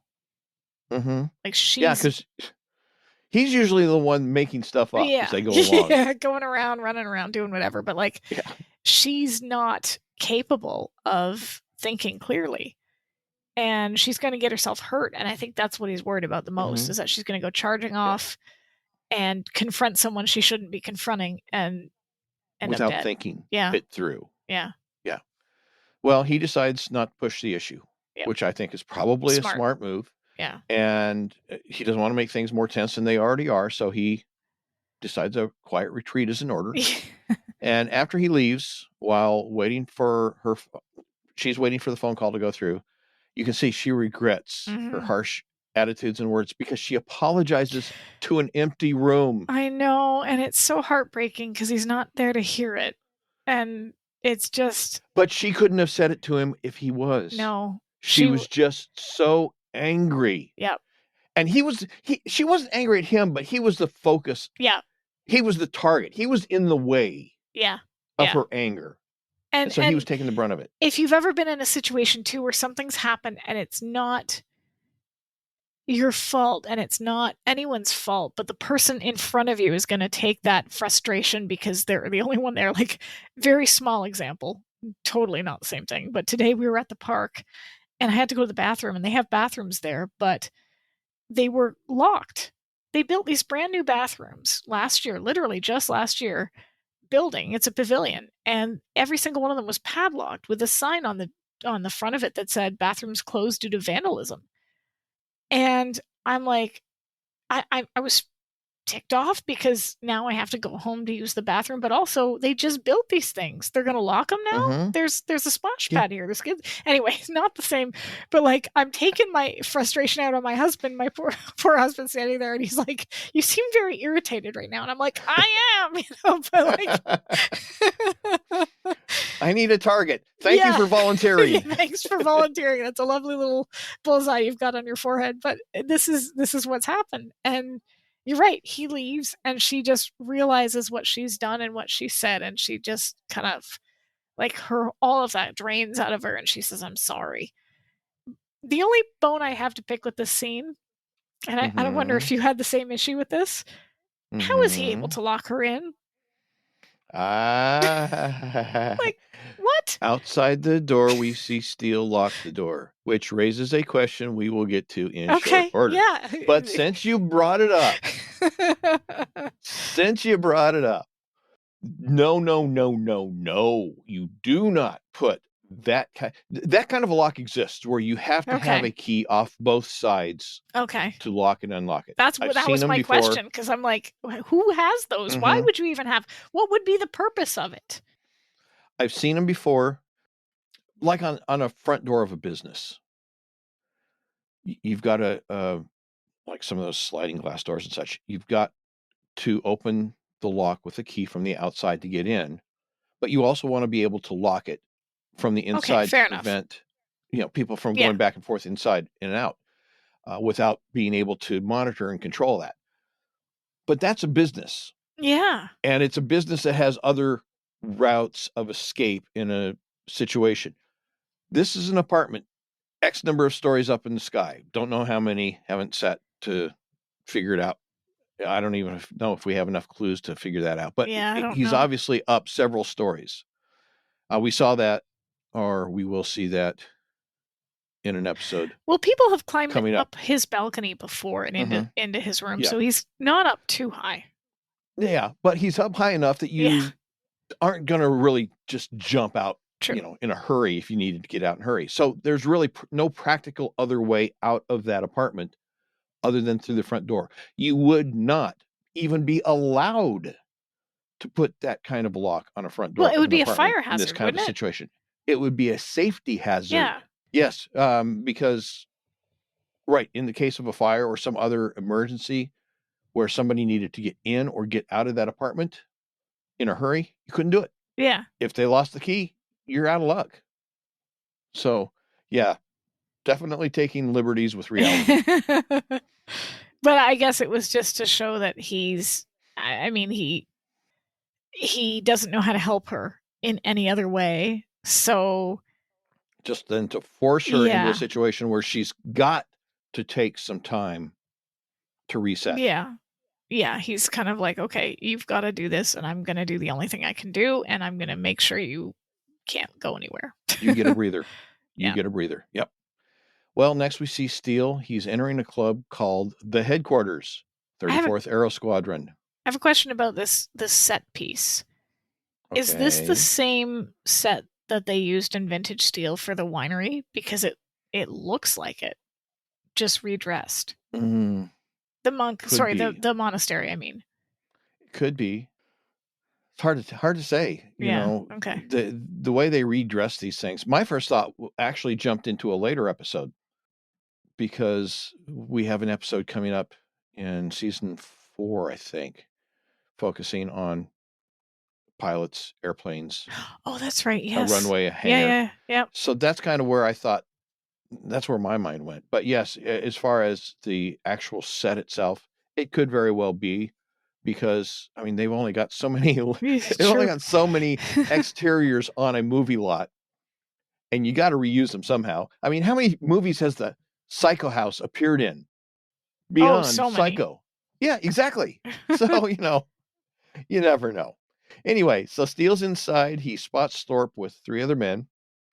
A maitre d' approaches, and with a French accent, which is funny because he loses it later. Yeah, I noticed that. Steele, because it's a put on. Well, it's kind of like it is. It's put. Marietta's used cars, right? Like, yeah. Well, it's put on, because it's designed to impress people. Yes, we are a very upscale French restaurant.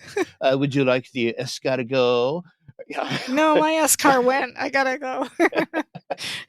So he asks Steele how many are in the party, and Steele hands him his suit jacket. Yeah. And tells him to tell his friend, take his friend wherever he's going to take him, and he'll be along in a few moments. So yeah, that's an interesting little bit there. So he's in a white shirt and a tie, which coincidentally all the waiters have. Matches the wait staff's attire. So he grabs a coffee urn off of a tray as it's passing by in the hands of one of the real waiters, and he approaches the table where Thorpe and his companions are sitting. He freshens up their coffee, and then with an appropriately upper crust English accent tells Thorpe that there's a phone call for him. Thorpe doesn't want to be disturbed, and he tells Steele to take a message. And when Steele insists that the caller said it was urgent, Thorpe gets irritated and in a bit more confrontational tone says, "I told you to take a message."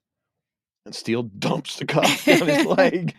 And then when Thorpe, of course, bends over, Steele grabs his tie, jerks him to the floor, and says, "This is one call you're going to answer, mate." And it's a different accent. His accent roughens a little bit here. Mm-hmm. Even more so than his Remington Steele accent. I wonder if this is a hint of his Johnny Todd or his Brixton roots coming through, because we know that Daniel kind of polished him up a bit. Mm-hmm. Yeah. And Steele's mad. Like, he's kind of a raw nerve at the moment. He lifts the guy up by his tie and it forces him to, and he's almost holding him up high enough that the guy can't even walk. He can barely breathe. He's just kind of yanking him outside. And he apologizes to the other patrons that the poor gentleman's got something caught in his throat. Like his tie. Yeah. So outside, Steele drags Thorpe down the steps to the lawn, then shoves him hard up against the tree and pins him there. And he informs Thorpe that they're going to have a nice little chat because he's not at all pleased with the way things are going. No. Of course, Thorpe is confused, and he says he told Vecmer I'd leave it all to him. Well, we got a name. Okay, so a new name that we hadn't had before. Steele's confused, of course, because it is a new name. He doesn't. Who's Vecmer? And obviously, Buddy here, Thorpe thinks Steele is an enforcer for Vecmer. Right. So, yeah, exactly. Yeah. So Steele says, no, Vecmer didn't send him. He was just someone who takes exception to somebody trying to kill a member of his firm. A very valuable His firm? Well, his firm? That came out rather naturally and without thought. Didn't it? Like, it just... Yeah. Is he really starting to think of it as his firm? Or has it just become so natural to play the part? I think he's doing it even without having to think about it. Maybe a bit of column A, maybe a bit of column B.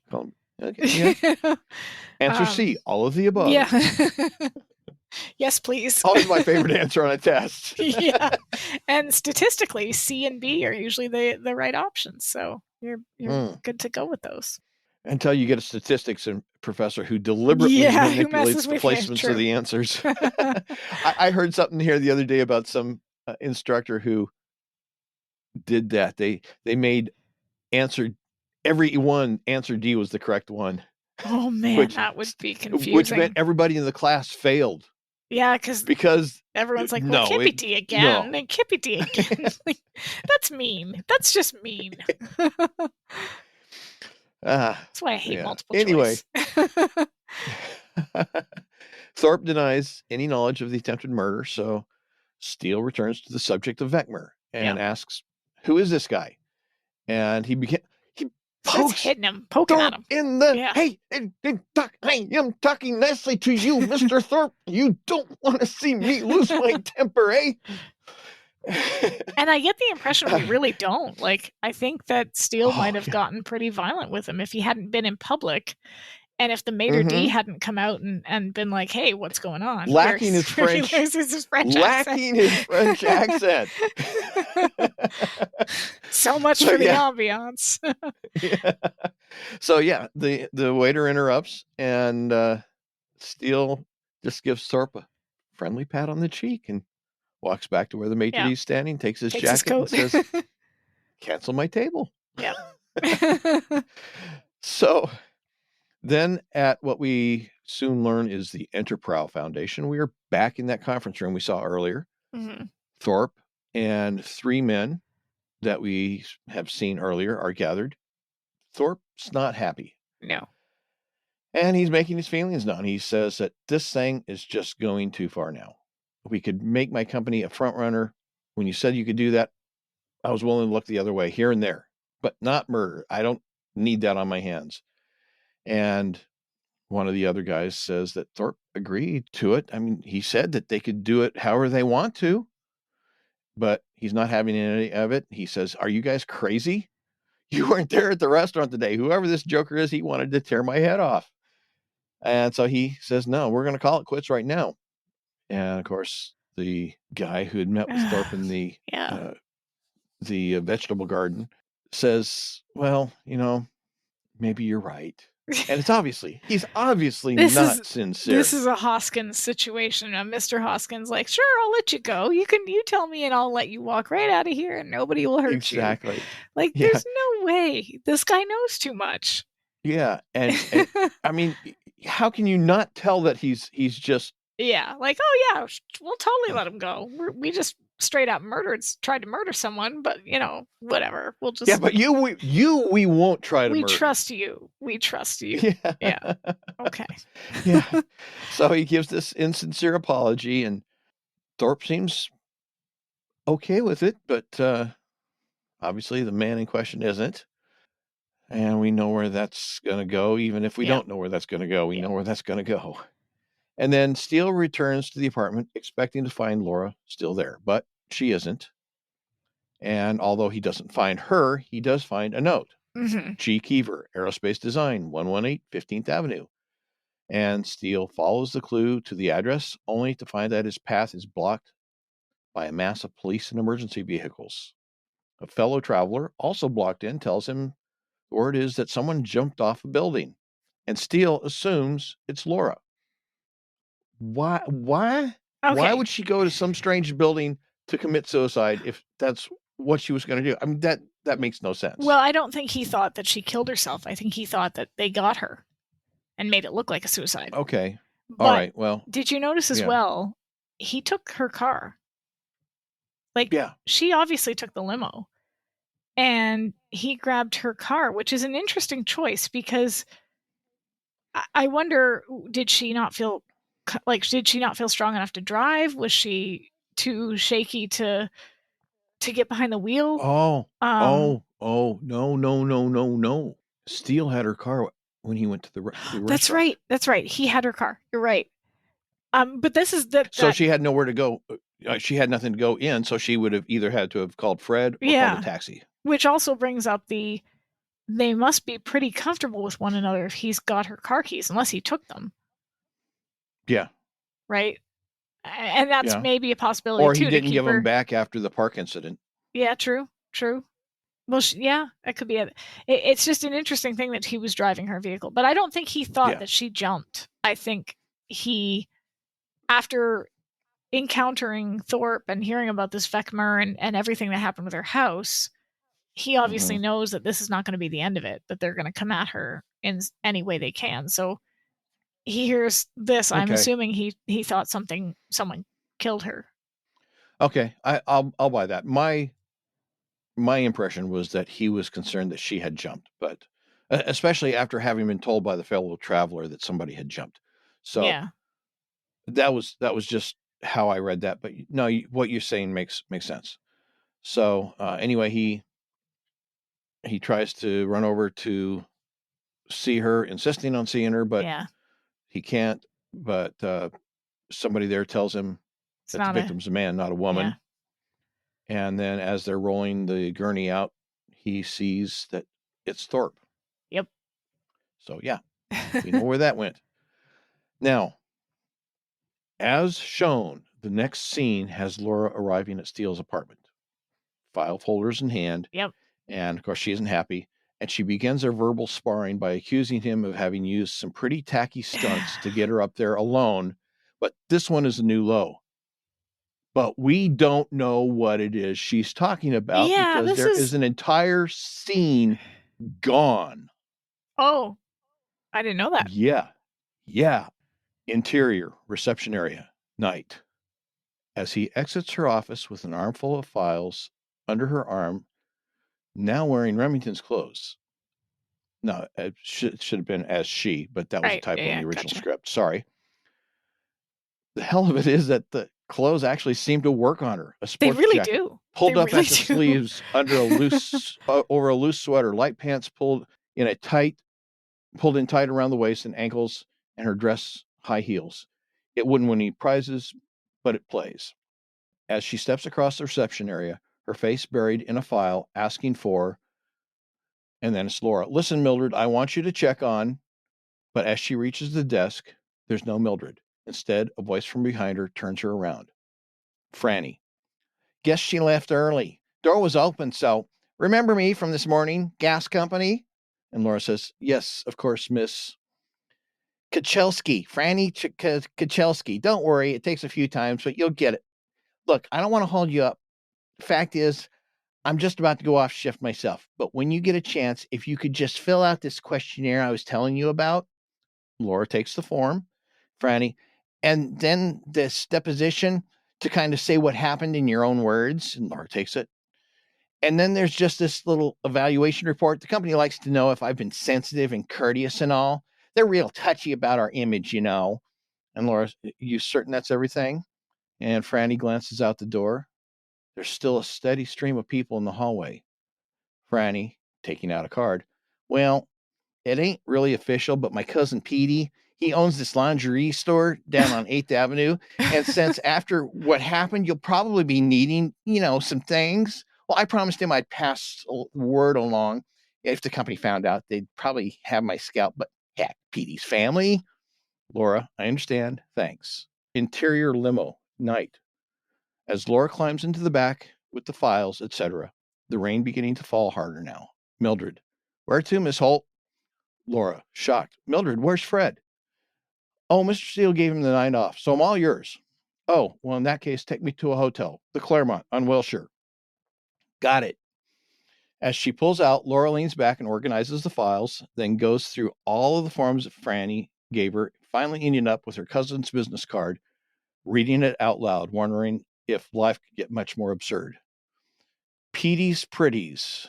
We're close to you in all the right places. Oh, no. Oh, no. Oh, no. And rolling her head to look out the window, she suddenly notices their direction. Mildred, isn't the Claremont back the other way? Yes, it is, Miss Holt. But she makes no indication of changing course. Mildred, this is the way to Mr. Steele's. Yes, it is, Miss Holt. Mildred, I'm not going to Mr. Steele's. I'm going to the Claremont. I know, Miss Holt. Mildred, if you don't turn this car around this instant, I'll fire you. Comprende? He said you might say something like that, Miss Holt. Now it makes sense. Now it makes sense. He had Laura Shanghai, or had Mildred Shanghai Laura. That's interesting. This scene explains that line. Why did they take it out, or why did they leave the line in? I was going to say, okay, so here's what I wish they had done. I wish they had taken the line out, because I don't like the scene in the sense that, having seen the episode the way it is, to me, it kind of makes sense that she would just use his apartment as a base of operations, and almost without even thinking. It's not even until he says, like, you can sleep in the bed, blah, blah, blah, we'll get there, that it even occurs to her that she'll be sleeping there. But, like, I just like the idea that it was an automatic, this is where everything's centered, I'm going to go here. Where else is she going to go? Like, well, yeah, I guess, but she's just lost her home. So I would think that she'd want to be somewhere that's at least familiar to her, and not somewhere, especially when someone's after her. Yeah. Right? Like, well, I'm not disagreeing with your logic, but I think there may be the factor that she is still ticked off at Steele. True. And I'm done with him for today. I just want to go someplace and have some sleep. I don't even want to deal with him. Well, then why not go to Mildred's? You know, I don't She's know. still too new. She's still too new. Fair, but going to a And hotel wouldn't be safe, right? Like, I would think well, Laura would have enough sense to actually, know that. it might be very safe because I mean, there's a lot of motels in Los Angeles. Even if they figure, well, she's gone to a motel, actually, Steele's apartment might be more dangerous because they would associate her with Steele, and that would be a natural place for her to go. So that would be a natural place for them to look for her. Whereas if she just picks a random hotel, that's going to be tough to find. Unless they're following her. Well, yeah, but which I mean, we know they are because yeah, I Franny mean, keeps popping up, right, right? So right. But in a way, it kind of makes sense that she would go to a hotel. And besides, if she wants to be alone, she probably doesn't want to hang out with Mildred, especially Mildred, who looks at her as a doorstop. You know, yeah, I don't know. I mean, To me, I like that scene wasn't there. I don't like the line about her, you know, you've pulled some tacky things to get me up here alone, but this is a new low. Like, that makes it sound as if he was that turns it into something weirdly sexual that it wasn't. I don't think it does. I don't mean it's like because it's if they'd have left the first part out about the Franny part up there in the office or whatever, they could have edited the part about the card out and such, and just had Mildred Shanghai her. And it isn't necessarily sexual. It's like you said, you need a place to stay. This makes sense. So I'm going to make sure that you get back here in one piece. And I'm not going to give you a choice about going and taking off and trying to save the world by yourself right now. I'm going to make sure that you settle down and you stay somewhere for the night that I can keep an eye on you. And I know you're not going to do it on your own, so I'm going to make sure that Mildred gets you over here. So maybe, and putting that scene aside, like just as she shows up, maybe I guess the way I'm reading it, I'm not reading it as in she's implying that he was doing something that trying to hit on her or whatever, but it's like that's a line that she would say in a normal situation. That's a line that she would say as a almost flirtatious, like, you've pulled some tacky stunts, but this is their kind of like banter almost.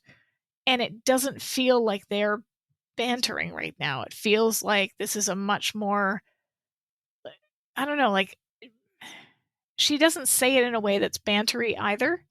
Right, because it's not. No, it isn't. But it just, I don't know. It doesn't feel like he's not obviously trying to get her there alone for anything other than what you just said, to keep her safe and to keep her from some, you know, keep something from happening to her.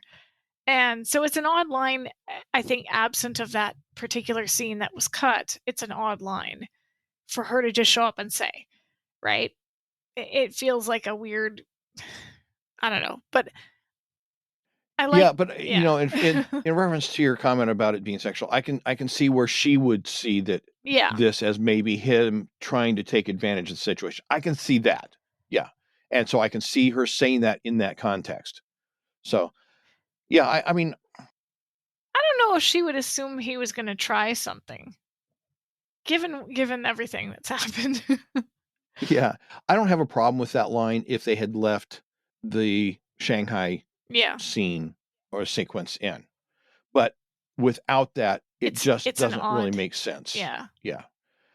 And I'm not sure how they could have excised that line because the way the following lines are constructed, because she says that and he says, well, you know me, for the right woman, there's no limit to the depths I'll sink. And her comment is like, trying to lock me in this afternoon. Luckily, your doorman has a spare key. And then he leads her into the dining room. So I suppose if they had just showed her at the front door, him opening it, and then him leading her into the dining room, they could have maybe excised that. They could have taken that second part out. She could have opened the door and she could have said, well, that was really low, locking me in like that. And he could have commented, you know, for the right woman, there's no limit to the depths I'll sink. And then she could have just said, well, luckily your doorman had a spare key. Yeah. That I'm going to throw that worked. into my video editor and see if we can make that scene work and make more sense. It's also interesting to point out that he's gone home, he's had a shower, which he hadn't done up until this point. He went straight from the wreckage to his apartment to the restaurant to the, seeing Thorpe and coming back. So literally every single action that he's taken at this point, he's not taking his own advice. He hasn't taken a shower. He hasn't stretched out. Everything he's done has been in pursuit of the people that have come after her. And it's not a criticism. I just think it's but I think that that's very indicative of his character. Like, he's not going to stop until he finds out who's after her and how to help her, because she's not helping herself. Yeah. So, but she needs more of a recovery than he does, because yes, well, 100%. Yeah. Yeah. No question. Yeah, because he is collateral to what happened to Laurel. So it was and he can't secondhand help her frustration. Yeah, he can't help her emotionally, so he's going to do the only thing he can do, and that's work the case. Right. Yeah. So anyway, Steele leads her into the dining room, and of course the sparring continues. And he says, "Well, it's only fair to warn you," or she says, "It's only fair to warn you that one of your gourmet creations would be wasted on me tonight." And he says, "Well, actually, it's your hide I'm trying to preserve, as you were just saying. Yeah. In case you hadn't noticed, there's somebody trying very hard to kill you." And she says, "I can take care of myself. I have for a long time." There it is. The ego, the arrogance, the condescension. Okay, I'm going to have a different I have a different perspective on that comment. I don't think this is ego at all. I think I saw a statement once from a psychiatrist. It was a website, and then it must be true. No, it was an article on like trauma, basically, and the article basically was talking about how hyper independence is a trauma response. It is a something that people normally think of trauma responses as being, you get codependent, you depend on other people. But when you've been through trauma in some way, shape, or form, oftentimes people resort to hyperindependence because they're the only person they can truly trust. And at this point, I think she's lacking ego entirely. I think the only thing she has left right now is herself. She has no home. And later she says, no Bernice, no Murphy. She's all that she's got, and everything's been blown to bits. So when she says, I can take care of myself, I think she's desperate to believe that, because otherwise she's relying on the man with no name. And that's scary. So I don't know that I would call this ego. I think I would call it terror. I think she's scared. Well, I'm going to say that Steele reads it the same way I do, because his comment to her line is, well, that was before it made a difference to me, and now... That seems egotistical.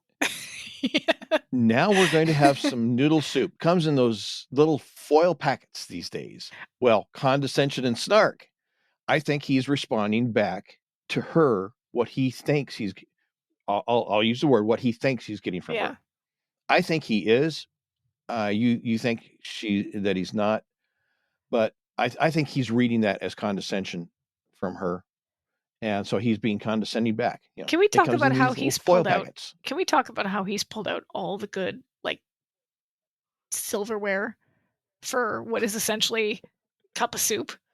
Like, he's got the fine dining and the little thing on the what do you call it? The little lid that you pull off and the fancy dishware. I don't know what you call it. Does the man not have any paper plates or just like, does he not? Well, I guess not for soup, but like, does he not have any just plastic bowls? Like, what does he eat cereal out of? Does he eat it out of this fancy container? Of course he does. I mean, that's like people that eat a hot dog with a fork and a knife. Right? Like this is... complete with the bun. And all the toppings. Fork and a knife, because that's how you... I mean, what do I know about fancy eating? I use a salad fork for everything. They've got like the whole... He's like, I don't know. It just... That struck me as really funny, is that he's got the whole thing laid out, And what is he giving her? Cup of soup. Noodle soup in a foil packet. But I don't know if you caught this when he says, you'll have the unprecedented honor of sleeping in my bed, clothing optional. Unprecedented. Does that mean that no one's ever slept over? Like, he's had his dates or whatever, but then he sent them home? Because unprecedented means, like... Right. It never happened before. And maybe he's talking about it in terms of it's unprecedented for her. I don't know. Maybe. I don't know. I thought that was an interesting way to put it. Clothing optional was...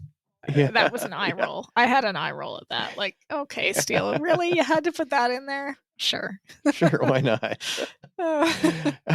Maybe he was just trying to introduce some levity. It could be. I mean, they say that laughter is the best medicine. I've never heard of laughter curing anybody from, the flu or whatever, but okay. Anyway, as you said, he invites her to sleep in his bed solo because he's going to keep company on the couch. And she says, well, the least we can do is get some work done. So she pulls out the files that she's collected on Thorpe. Steele says he's seen Thorpe. First time was when he tried to threaten him to get some information, and the second time he was on the way to the morgue. Seems he had a sudden urge to throw himself off a roof. And Laura's stunned. Yeah. Steele, of course, obviously he doesn't believe that Thorpe threw himself off. No, and well, neither does she. No, she says this must go beyond just aircraft companies and that it must be, and she zones out. Yeah. And then she asks Steele if he thinks Keever did it. And Steele says he doesn't know, but these boys play very nasty. But she had been about to say something before that. And then after a hesitation, she says she'll sleep on the couch. Don't really know what she was going to say. So next we jump forward. And it was, as Snoopy always writes, as he's typing on his typewriter. Dark and stormy night? It was a dark and stormy night. Yep. Rain was falling hard to the accompanying sounds of thunder and a woman crying. And then from the script, the room is dark as camera pans and finds Laura standing against the window, wearing just the tops of Remington's pajamas as the rain pounds against the panes. She is staring out and sobbing, the kind of quiet, personal sobbing that occurs when the torrent of emotions inside have backed up against the dam until there's no place left for them to go but out. Remington, standing in a bathrobe in the doorway of his bedroom, watching Laura. It seems as if he's been watching for a while without her knowing, debating whether he should try to comfort her or permit her the privacy of her own pain. I like that. It's nicely written. It's funny because I hadn't gotten around to reading it, and this was the exact read visually that I had on this, that he comes out, he sees her, and I think it's also that he sees her and knowing her, because as we've talked about before, the only other time we've seen her cry was in Steele in the News. And that was it was just like a tear, right? It wasn't like sobbing. She's sobbing here. And yes. He doesn't know how to deal with her in this. He knows how to deal with her when she's being snarky. He knows how to deal with her when she's saying, I can take care of myself, whether it's ego or whatever it is. He knows how to deal with that Laura, that hyper independent, I don't need anybody, and he knows that she doesn't ever want to see the facade drop, that she's working very hard to keep up this, I'm okay, I'm fine, I don't need your help, I'm whatever. And then he comes out and he sees all of this pretense stripped away. She is sobbing and he doesn't know what to do. It's one of those things where it's whenever you see somebody cry and you're just never sure how to handle it, because it's what do you say to somebody who's had their house blow up, especially him, the man who's never had a home? I think he feels ill-equipped to comfort her, and he doesn't know what to say to her because she's always so strong. So he opts to turn around because he feels like, well, this is she didn't invite me to see this. I'm seeing this uninvited, so I shouldn't be here. And so he leaves. But yeah, like that description pretty much describes like that perfectly. And Brosnan does a really good job of it. You can see the hesitation on his face before he turns around. And that's why away. Yeah. And that's why I brought in that part of the script, is because I couldn't have described it any better. No, it's perfect. My only question is, would Remington Steele really wear a paisley print robe? I don't think so. Oh, anyway, Laura finally breaks the silence, asking him not to leave her. And he excuses his intrusion by claiming he couldn't sleep because of the rain. Yeah. He tries to divert the conversation by suggesting that he make them some coffee. And at first, Laura bravely agrees, but then she breaks down again, asking why they had to burn down her house. And then she admits that she's scared. Yeah, like when she says don't go, he comes up to her and basically like she starts crying in his arms and he's like awkward about it. And it's really good the way Brosnan plays this sort of awkward, like they're there, shush, but he doesn't really he doesn't, you can see this is not a natural thing for him. He's not used to comforting a sobbing Laura Holt. This is, and then why did they have to burn down my house? The one question he cannot answer, and then breaking off into peals of fresh sobbing, right? He's so good in this scene because it's not anything like what you'd see in another show where the hero would comfort the sobbing woman and make everything better. Wonderful. He can't make everything better because he doesn't know what it's like to have a home, much less to lose one. And their relationship has always been on somewhat shaky ground in the sense that they're not really together, but they kind of are, but they're kind of not. And like, so I don't think he knows what is or is not his place in this situation. Well, and then after she admits that she's scared, she goes even further and basically says there's nothing left. Yeah. No house, no Bernice. Things, no Bernice, no Murphy. There's nothing left. And, like you said, he tries to reassure her that he's there for her, but she's not. She says a man with no name. I don't know if she's meaning it in a way that's, I don't know if she's trying to say like this isn't good enough. I think it's just more of a question, like this is. Well, it's that even he isn't there anymore in a sense, because who is he? Yeah. So she's on like shit. Her whole foundation is quicksand. She's got everything shifted. There's no home, and the one like Murphy would have been probably the person that she would let her guard down in front of, because he was her best friend, right? Yeah. So in the context of like, say they were still around, maybe she would have stayed with Murphy. Who knows? But like, she would have, I don't think, had as much of an issue admitting her fear and her insecurity to Bernice or to Murphy or anybody who wasn't him. And it's not because she doesn't care for him. I think it's the opposite, that she does. But at this point, clinging to the one person who doesn't even have an identity. Yeah, it's like the only thing I've got left is a ghost. Yeah.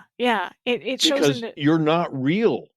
You're not Remington Steele. You won't even tell me who you really are. Yeah. So I don't even have that to hold on to. Yeah, it's like putting into sharp focus everything that is lacking or gone. And that's intense. Like the way she delivers that line is curious and innocent, but also like really, really sad. And he doesn't have any explanation or any comfort to give her, except he finds that line amusing. A man with no name. Yeah. He starts grinning and chuckling. And then he gives a name. Zenos. Marcos. Or Marcos. Yeah. At first, Laura takes this to mean that's... She's like, wait, Marcos? Okay, Marcos? Is it Marcos? Yeah, this is your name, because she just got done saying you're a man with no name, and he says, Marcos. Oh, it must be his... No. Marcos and Steele. Yeah. Somebody Steele had worked for as a young man. And, you know what? I'm not going to be able to do the story justice. So I'm going to stick it in here with audio. Okay, cool. So let's hear the story. Yeah. Marcus Androkos. Little man. Neck so short he said it wasn't worth washing. Black moustache, thick black wine. And a big smile with a gold tooth in it right here. Oh boy, he worked us like dogs, he did. Hard as Zenith, he'd scream at me, work harder, don't you want us all to be rich? Hey! Had a little cargo ship, and a family that seemed to include half of Greece. Oh, but he fed you well, and at the time that was enough to keep his name in my book. He used to cram every crack in that ship with anything for anyone, so long as it got him another dollar closer to buying that bloody tanker. Night runs were a speciality. A smuggler. Oh, yes, a damn good one. Oh, you'd love the party he threw when he finally bought that bloody tanker. Oh, God. Had his tooth all shined and gleaming and polished. Huh. And more food and music and wine than I'd ever seen in my entire life. Tonight, sinners, we are peasants, he said, filling my glass for the countless time. But tomorrow, eh? Tomorrow we are tycoons, eh? And were you, Well, we all went down to the pier at dawn to watch it arrive. She wasn't out there more than 2 miles when an explosion in the engine room ripped through the side of the hull. And before we could believe what was happening, it sank like a stone. Since he was 12, he worked with nothing else. And like that, he was gone. Bingo. The pier became so quiet we could hear each other breathe. Then Marcus, he starts to laugh. I don't mean a nervous titter, but a full-bellied spit in the sky all out loud. I couldn't bloody believe my ears. I was furious. I mean, why are you laughing? And I screamed at him, because, Zenos, because from now on, everything is new again, eh? Eh? Just think of the possibilities. Eh? Think of the possibilities. And then, at the end of it, she says, tonight, if you ask me, I don't think I could say no. And he says, tonight, I don't think I could ask. I love that he chose to tell her a story of his past, because she literally just got done saying, the man with no name. Like, you have nothing to offer me. You don't have a name. You don't have an identity. And he knows that. He can't give her what she wants at this point. So he chooses to give her the only thing that he has, which is a lesson. And he tells her this story, and it's this wonderful, beautiful kind of allegory about loss and building and starting over. And if there's one thing that he knows how to do, it's to start over from nothing. It's pretty much the only advice that he can give her. And so rather than there, everything will be okay, or rather than any of those empty platitudes that he could offer her, instead he offers her this really, and he's acting out all the parts, and he's jumping around, and he's animated. And one of the things I love about this scene, there's two actually. One is just the look of rapt fascination and attention on Stephanie's face. It's gorgeous, because for a moment, she's taken out of her pain and she's being brought into this story that he's so expertly weaving. But the other thing is that she doesn't cry pretty, and her mascara is streaked all down her face. And I love this, because too often we get shows where the characters cry and their makeup never smudges. And sure, okay, there's waterproof mascara, but I want to see a real person showing real emotion. You can see her freckles. You can see that she's not wearing any makeup I mean, she is. She's right I for the love lighting, that. but like, Well, yeah, because Yeah. on the set you have to have it because otherwise you just look dead. But yeah, it's very, very minimal, and I love that. yeah, right. Like it shows us she's stripped. Literally, she's stripped, not naked, but like she's not Emotionally. polished and looking as put together as she normally does. She is Mhm. vulnerable, and we see that. She almost looks small sitting there. And that's when she says it to him. And I guess I was going to ask before I give you my thoughts, like, why do you Mhm. think he says that he couldn't ask? Because technically she's saying to him, like, if you asked me, I would, right? And Mhm. why not? Why say no? Why did he not think he could ask? Well, I'm going to answer that, and then I want to go back. I want you to remind me to go back Okay. to your comments about the story. Yeah. I think, I was thinking, boy, I was thinking about that very same question as I was going through my notes, and I cannot. I don't know if I can put it into words. I struggled with it for a long time while I was doing the notes, how to put that in words, and I'm not sure I really know how. I think it is, I guess, two words that are going to need some explanation: respect and integrity. Mm, He respects her enough that he's not going to use the situation to his advantage unfairly, right. and it would be unfair. And that's his integrity in this. And I think it's his respect for the relationship he wants to build. Not that he has, Right. but that he wants to build. And that he knows that if he does this here and now, it will destroy that relationship he's trying to build.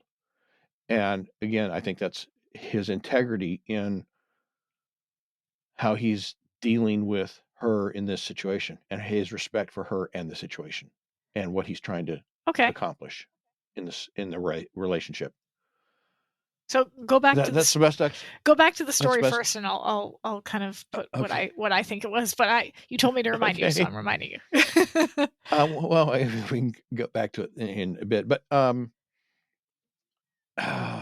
you know, you said that something. I don't remember exactly how you said it. You said that he gives her this story because it was what the only thing he had to give her. Yeah. I don't know if it was necessarily the only thing he had to give her, and maybe it was, but even if it wasn't, it was probably the best thing he had to Yeah. give her, Yeah. because the whole, my house is gone. I don't have any of my personal possessions, my memories, well, not, she's still got her memories, but she But she doesn't doesn't have the have her things to photos. remind her of Yeah. those memories. All Yeah. those things. She doesn't have Bernice. She doesn't have Murphy. And he's saying, I understand. I understand where you are. I haven't necessarily been there myself, but I have seen this before, and Yeah. I understand. And this is the attitude of the man who said, I've got nothing. Look at the possibilities. Yeah. Yeah. Laura, look at the possibilities. Everything's changed. Yeah. I think that was the best advice he could give her. Yeah. Same. And it may have been the only advice he could give her, or the only thing he could give her at this point. But even if it wasn't, I think it was the best thing he could give her. So in terms of the question, tonight I don't think I could ask. I was thinking about it, and I don't think so. A lot of fans have suggested, and I've seen this in the SteeleWatchers conversations about this particular episode. A lot of people have described it as the night they fell in love, and I don't necessarily think that they're there yet, but I think that it's like you said, out of wanting to build this relationship. this is a relationship he wants to have with her one day. And I think that if it were phrased differently, she says, if you asked me, I couldn't say no. Mm-hmm. This is different than if she had said, I would like to, sleep with you tonight or whatever. This is different than if she had said, I'm asking you, or if she had said, because the reason that I started thinking about it was because I wondered, why is she saying this? Is it just because she's so grateful for his story? Like, is it, you don't normally offer yourself up as a thank you, but I mean, I hope you don't, but maybe you do. I'm not I going to do it all the judge, but like, time. okay, fair enough. You do you, but, but I just mean that like, it doesn't seem very in character of her to be like, okay, you gave me this, so I'm going to give you something in return. I don't think that that's how it was meant. I think that in this moment, she was acknowledging that she needed comfort, but she couldn't bring herself to be the one that says, I need you to do this. So she gave him that option. She said, if you asked, I don't think I could say no. But as you said with the integrity piece, he's not going to be the one to ask. He's not going to be the one to say, she's vulnerable, she's hurting, she's scared, she's all of these things. For him to take advantage of that would be wrong. I think if if it went a different way, if she said, listen, I need this from you, I think he might have, that might have gone that way, because he's trying to give her anything that he can. He's trying to be anything that he can for her, but she didn't phrase it that way. She said it, she put it in his hands, and I think he read the writing on the wall correctly. I think it was better that it didn't happen, but I think it was interesting that she phrased it that way. If you asked, in a way, it comes across as if she's saying, I'm vulnerable, and if you ever wanted the chance, this is the time. You could get me into this situation, and I couldn't resist. And it's kind probably of the most honest she's ever been with him in that respect. Like, she's literally saying, like, I'm vulnerable, and you could, everything you've been wanting to do, we could do that. But but in a way, same way, like you were saying, it's kind of her also saying, okay, if you go for it now, I probably couldn't do anything, but it's going to change things if you do, because very much so. Because anyway, no, I don't disagree with anything you said there. So anyway, after she says this and he says that, he gives her a couple of gentle kisses on the cheek and tells her to get some rest because they have work to do in the morning. And she kisses his palm, which is really sweet. And I don't think I've ever seen that in a show. Like, she kisses his hand. Mm-hmm. Weird. Nice little. It's almost like a kiss on the forehead, Yeah, I've seen that before, and I can't say if it was in a TV show or something else, but I've seen that sort of thing. Although usually it was as part of a seduction scene. Which it clearly isn't. I mean, just the opposite of. That's no, but just, I mean, that's where I've seen it, or at least that's the association I have with that gesture, which I have seen before. But anyway, next day, Keever is on a rooftop parking lot, and he's approaching his car when Laura and Remington ambush him. He demands to know what they want. Here's my wallet. Yeah, whatever. They Take tell it him all. they want to talk. Yes. They tell him they want to talk about Thorpe and Vecmer, and Keever tries to deny knowing anything, but of course Steele holds up a copy of the photo of the three of them taken at the park meeting and tells Greggy to try again. Very, very manipulative term there. Yeah, I like that. Yeah. Try it again, little boy. They accuse him of helping Thorpe sabotage Stonewall Aviation, and then when the game got a little too rough and he wanted out, and Thorpe wouldn't let him out, Gregory pushed him off the roof. And of course, Keever denies that. He admits knowing that RJ was having troubles with the company. Vecmer had called saying that if he wanted to get his plane built, because Keever was designing a plane too, apparently, Thorpe was the one to get it done. And since he had his own firm to think about and RJ had not been able to pay him since Stoney had died, he decided to go ahead and give Thorpe some preliminary plans for $10,000. But as far as he was concerned, that's as far as it went. As far as Vecmer goes, Keever says Vecmer set up the meeting in the park. Vecmer always called him. He doesn't even have a phone number for him. And Steele and Laura seem to accept that Keever's told them everything he knows. So Laura gives him a parting piece of advice. I'd drive carefully if I were you. The roads are very rough right now. She's much more herself now. Like, she seems much more in control. Yeah. Very calm, very collected, very focused. A night's sleep. Yeah. Yeah. Makes a difference sometimes. Well, and a good cry. Sometimes you like I said, you need to sit with those feelings, right? So, and sometimes you need to just cry your head off. And, even if it doesn't fix the situation, you feel better the next day. So, yeah.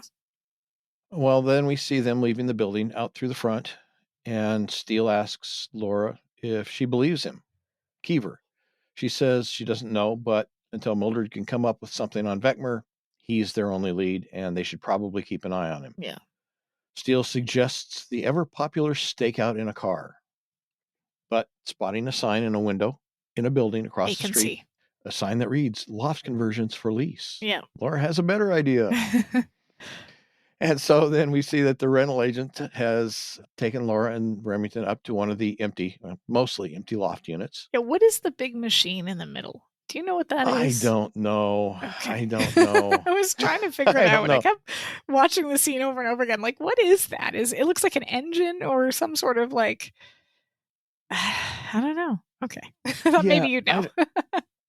No, it's hard to tell from the scene, the shots that we get of it. Yeah. My thought is that it is a lathe. Okay. But I can't really tell. Could be. I can't really tell. But yeah, it's definitely the pedigree of this place as a warehouse is evident. You know? I love how the rental agent is making it sound like it's a much like, oh, you've got all this stuff and the bathroom, there's a bathroom? Like, oh, you don't say. Oh, yeah. So happy I won't have to poop in a bucket. Yay. Just also, do lease agents usually let you just like, do they actually take it then and there? Because otherwise, like, I don't take what then and there, like the loft, because mm-hmm. Okay, that's what I was wondering. It would assume you'd have to fill out lots of paperwork and do a credit check and go through a whole process. Yeah. But I mean, we don't see that they didn't do that. Okay, it's fair. Just that this is just the walkthrough. And man, is she trying to sell that place? Yeah. She works for commission. Yeah, I like it. She gushes that the place takes your breath away, and Steele puts agrees. It right back. Yeah, and I like his mention of the dove. Yeah, it's obtuse, but yeah, there it is. And yeah, she admits it needs some work, but it has a full bathroom. Yeah. And there's a section that could be a kitchen. So it doesn't even have a kitchen. Yeah, no, you can't feed yourself, but you can pee. No. Yeah. Well, hey, if you can't do the one, you're not going to end up doing the other eventually, you know. Anyway. Yeah. Talking about that piece of equipment, Laura starts fondling it as they're talking, and the agent says, well, they'll have that removed. And Laura declines. She says, no, leave it. She likes it. Okay. Yeah. Okay. I think that's kind of a new slant on Laura. Well, actually, no. I think this actually seems perfectly in character when you think about her sculpture in Love Among the Steel and how inclined she is towards like the bolts, the nuts and bolts of things. Like, I don't think she'd actually want it in her home, but I think there's a part of her brain going, no, this kind of gives a character. Like, well, you know, there are decorators, and I think some of them are high-end decorators, uppity decorators who, you know, or TV decorators who see things like this as appropriate decorations in a home. Like a showpiece, a conversation piece. Yeah. Yeah. So, yeah, I guess I can see it. Yeah, I can see what you're saying. Especially, as you said, given Laura's sculpture and Love Among the Steel. I can see him going, wait, what? You want this in your house? Like, yeah, exactly. Because everything of his is so polished and so precise and so perfect. And I can see her liking something for being a little imperfect. A little rough, yeah. Well, Steele gets the conversation back on track by reminding the rental agent that she had said something about the loft having a view. Yeah, a view is putting it loosely, but yeah. Yeah. Well, first you got to clean the glass in order to see out anything. You have to get the literal grime off the glass, and then you can maybe see through a blurry little hole. Yeah, but it does have a good view of the building of Keever's that's across the street. So, I mean, what more could they ask for? Maybe chairs. Yeah, what more indeed. So anyway, back at the office, Mildred is at the reception desk, which mysteriously, I don't know if you caught this, has been relocated to the other side of the reception area. I didn't. Because we see the doors in front of us. And normally, Bernice, as you were looking at the front doors, Bernice would be to the left. Here, Mildred's to the right. That's right. So they moved the desk. They did. Well, anyway, Laura points to a file on the desk, and she goes. Mildred tells Mildred, "Bring the file and come with me." And of course, as Mildred picks up the file, excellent, Mildred, starts to come follow with her. Me. Steele walks in and hijacks her, and it's like, and Laura's in her office starting to talk, and she turns around. There's nobody there. Yeah, they're all gone. Everyone's gone. And so Mildred begins briefing Mr. Steele. She says, this Vecmer's a real tunnel builder. Even having worked in fraud in the IRS, we didn't get many this slippery. But you show me a paper trail and I'll come up with something because I live to dig. Yeah, she's so cute. And she's so cute. I just love her.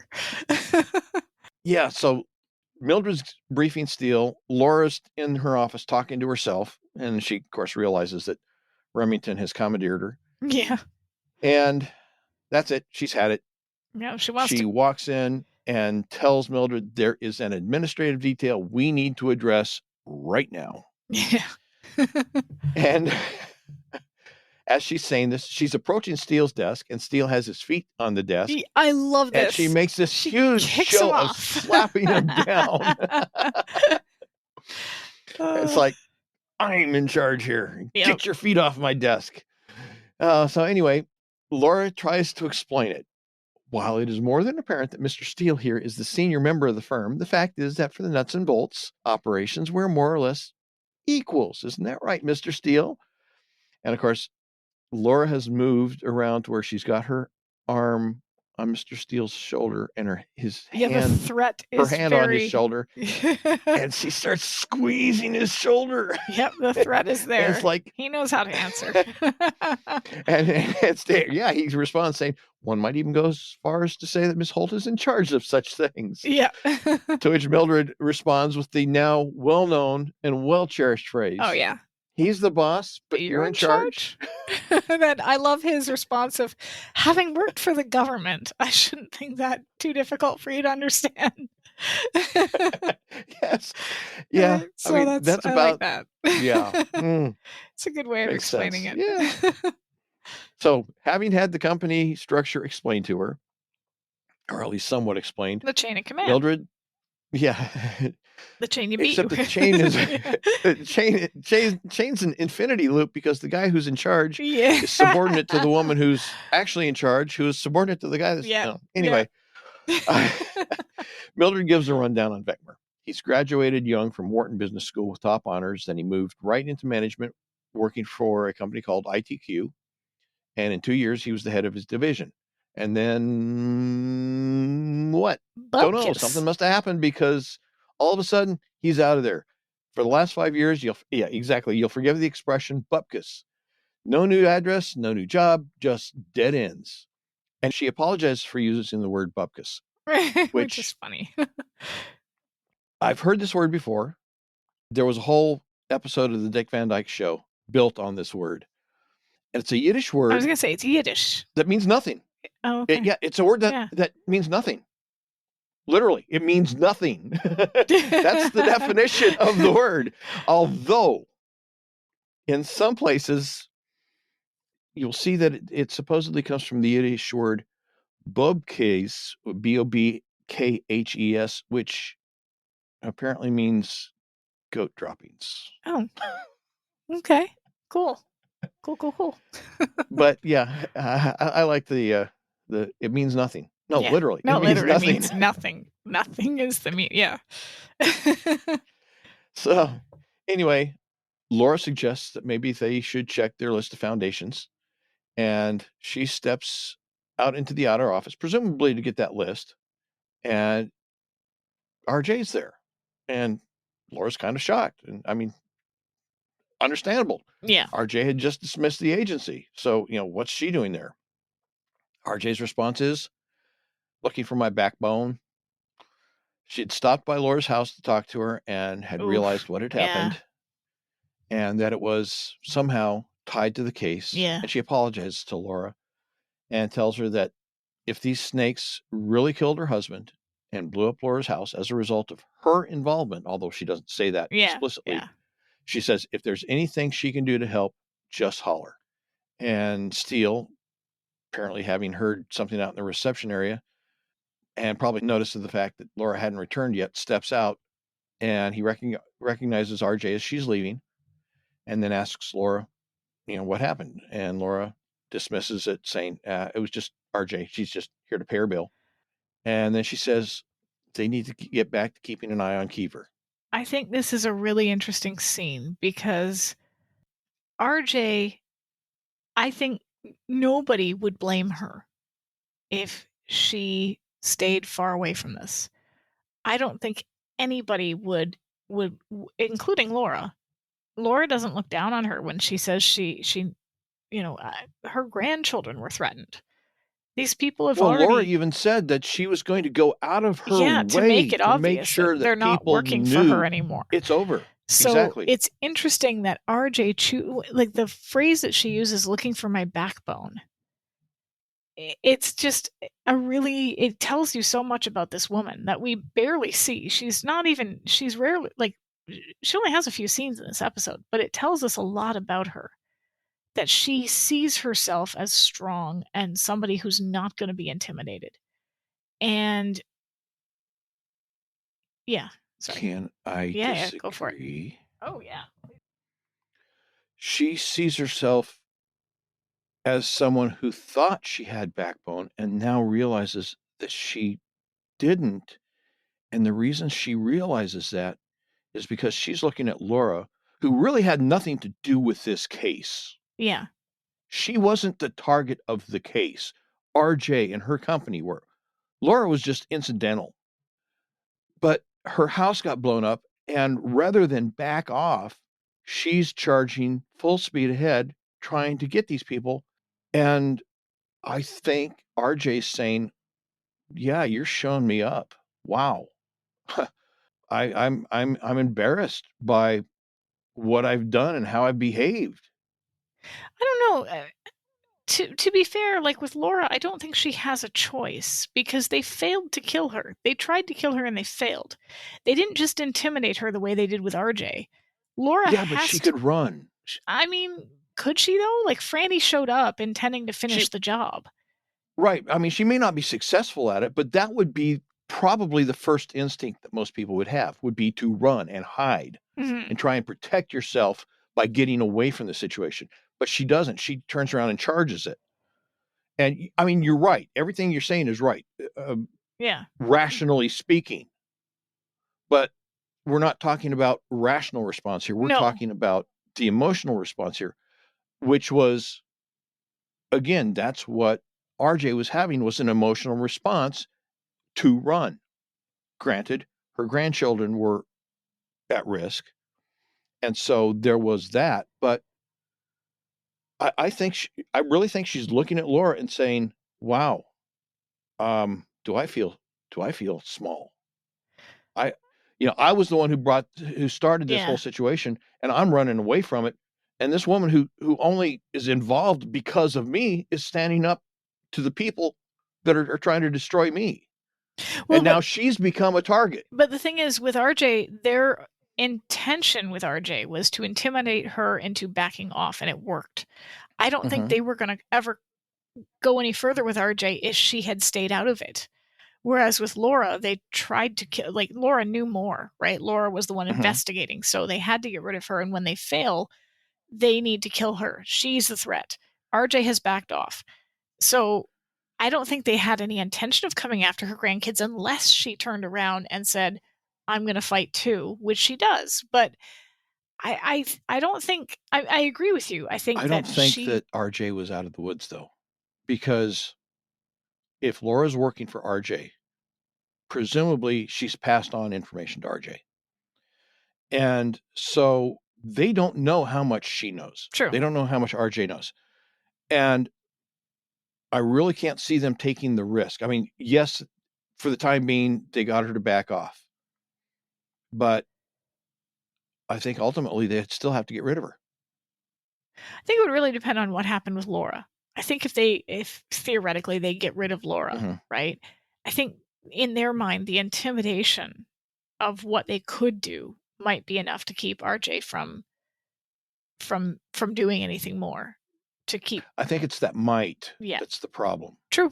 Because the only sure way to keep somebody from doing something you don't want them to do is make it impossible for them to do it.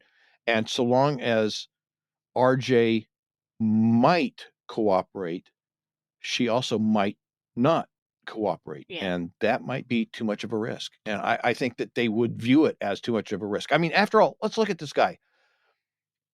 Keever is a numbers guy. Statistically, he's going to go with the odds. Yeah. And the odds are get rid of RJ. True. Don't do it right away because that would look too suspicious. Wait, but eventually her husband she's dies got to and go. she dies. You know, it's not going to look good. Yeah, but eventually she's got to go. Yeah. I just think it's an interesting phrase that she uses, looking for my backbone, because I don't think, even with all of that, I don't think anybody would blame her for not wanting to rock the boat if her grandchildren are being threatened, right? And yet for her as a personal thing, whether it's her looking at Laura and seeing Laura's response to it and feeling small, or whether it's just her own personal sense of integrity of like, I can't back off of this. This is something I have to see through. And then she offers her help to Laura. That's a big deal. She's risking her family, right? Yeah. And I like that scene because Laura, and then when Steele comes out, Laura kind of keeping it to herself and saying she just paid a bill. Yeah. Is nice. Yeah. So anyway, Laura says they need to go back to keeping their eyes on Keever. Laura says, okay, she's going to go get the car. Steele is tasked with collecting Mildred's research, and then he's supposed to meet her downstairs at the car. But at the elevator, we see that Franny Kochilski steps out and surprises Laura. And Laura, of course, begins to apologize about not getting the forms completed. Those forms that we saw in the... No, we didn't see it. We didn't see it. That was deleted.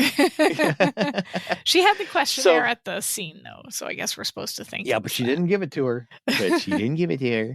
So, okay. But, except problem is Franny's not really there for the forms. She's there for Laura. And she has a gun with her to facilitate Laura's cooperation. And so then down in the parking garage, Franny orders Laura to put her hands into her pockets, which is weird. Really stupid for an assassin. Weird. You want their hands where you can see them. Yeah. Exactly. You don't want their hands in their pockets. Yeah, because you never know. They might have a pair of fingernail clippers in their pocket. You know, the kind that has that little sharp point attached to the nail file portion. And I'm going to be honest here. These are because she's wearing Steele's clothes, right? These are men's clothes. They actually have pockets, unlike women's clothes that come with like fake pockets that have nothing in them. He could have a grenade in there for all she knows. So I'm a little bitter. Are you happy to see me, or is that a grenade? Yeah, I'm just a little bitter about women in our pocket situation. But yes, like. Well, nobody's stopping you from wearing men's pants and shirts and jackets. So. Anyway. I'm glaring right now. No one can see this, but I'm just like, there's daggers. Anyway. And fortionately, the sun is behind you, creating this glare in front of you, so I can't really see the details. Glow. I look like I'm angelic. Sure, anyway, we'll go with that. Yeah, that's what we're doing. Anyway, Franny guides Laura to the back of the van and says that she's been on Laura full time since the bomb missed. Yeah. And then, of course, Franny orders Laura into the van, and Laura says, well, then can I take my hands out of my pockets? And sure, go ahead. And then Laura takes the opportunity to spin around and jab the point of the fingernail into Franny's arm. The gun falls and slides under a nearby car. After a brief struggle, Laura crawls underneath the car for the gun while Franny decides to hop into the van and hightail it out of there. And of course, about the same time, Steele comes into the garage and finds Laura. Seeing the fingernail clippers in her hand, he takes them and says, everywhere. That's right. Thank you. Yeah, well, she also hands him the gun and sarcastically tells him it's courtesy of the gas company. And when they really want their forms filled out, they want their forms filled out. They're not playing around. That's right. Well, next it's night, and Laura and Steele are at the loft. And other than the toga party up the street, the elderly couple doing exercises to Johnny Carson, or a nude saxophonist, I wonder, is Bernice there with the nude saxophonist? Is that who she ran away with? Literally in my notes is that Bernice and her saxophone player. But other than those things, nothing's happening. And of course, Laura is intrigued by what she considers an interesting neighborhood. Steele isn't impressed, and he's ready to give it back to the rental agency. But when Laura thinks the space has possibilities, Steele's shocked. He calls it a filthy warehouse with the single luxury feature of a toilet. He's not wrong. Luxury feature? I'm not sure that would qualify as a luxury feature. Yes, it does to them. Well, I guess, like you said earlier, the standard would be a bucket. Anyway, Laura's comments are that it seems strange for a man who starts a whole new life every year to have such criticisms. But Steele says, well, yes, but I've always made it a point to move up the ladder in the process, not down. Yeah. And Laura asks if this would be another lesson from Marcos and Xenos, and asks if Xenos might be his real name. And Steele explains that it's Greek for stranger. Of course, she glumly says, figures. Yeah. But as this is happening, Steele notices something else. And it seems a couple of gentlemen have decided to offer Mr. Keever a midnight ride. Yeah, take him for a little drive. Yeah. Well, next we see that Laura and Steele have followed the car in which Keever was absconded, and it led them to the Enterprise Foundation. We see Laura on the phone in the limo telling somebody their location, Route 181. And for some reason, that got into my brain. And it's like, Route 181. What is that? It's not a reference to a bus route as far as I'm reading it. It seems like it's a road location, Route 181. It does, actually. There is a California State Route 181 north of San Francisco. Yeah, that's a ways. Bay Area, not in Los Angeles. Yeah, that's nowhere near. Well, it gets better. It gets better. Within the counties of North San Francisco Bay, and this is according to a website called gribblnation.org, within the counties north of San Francisco Bay, there are numerous California state routes that are little more than lines on paper, called paper highways. They're unbuilt portions of active state routes, whereas others have never actually been more than a line on the map. There is no part of the road that actually exists. And these include California 12, 17, 37, 181, 251, and 281. And despite these highways existing in limbo on paper for over half a century, none of them have been canceled. Weird. That is crazy. They create a fake highway, probably funded it. Yeah. And it doesn't exist and nobody cares. That actually sounds very bureaucratic. Nothing seems off about that at all, actually.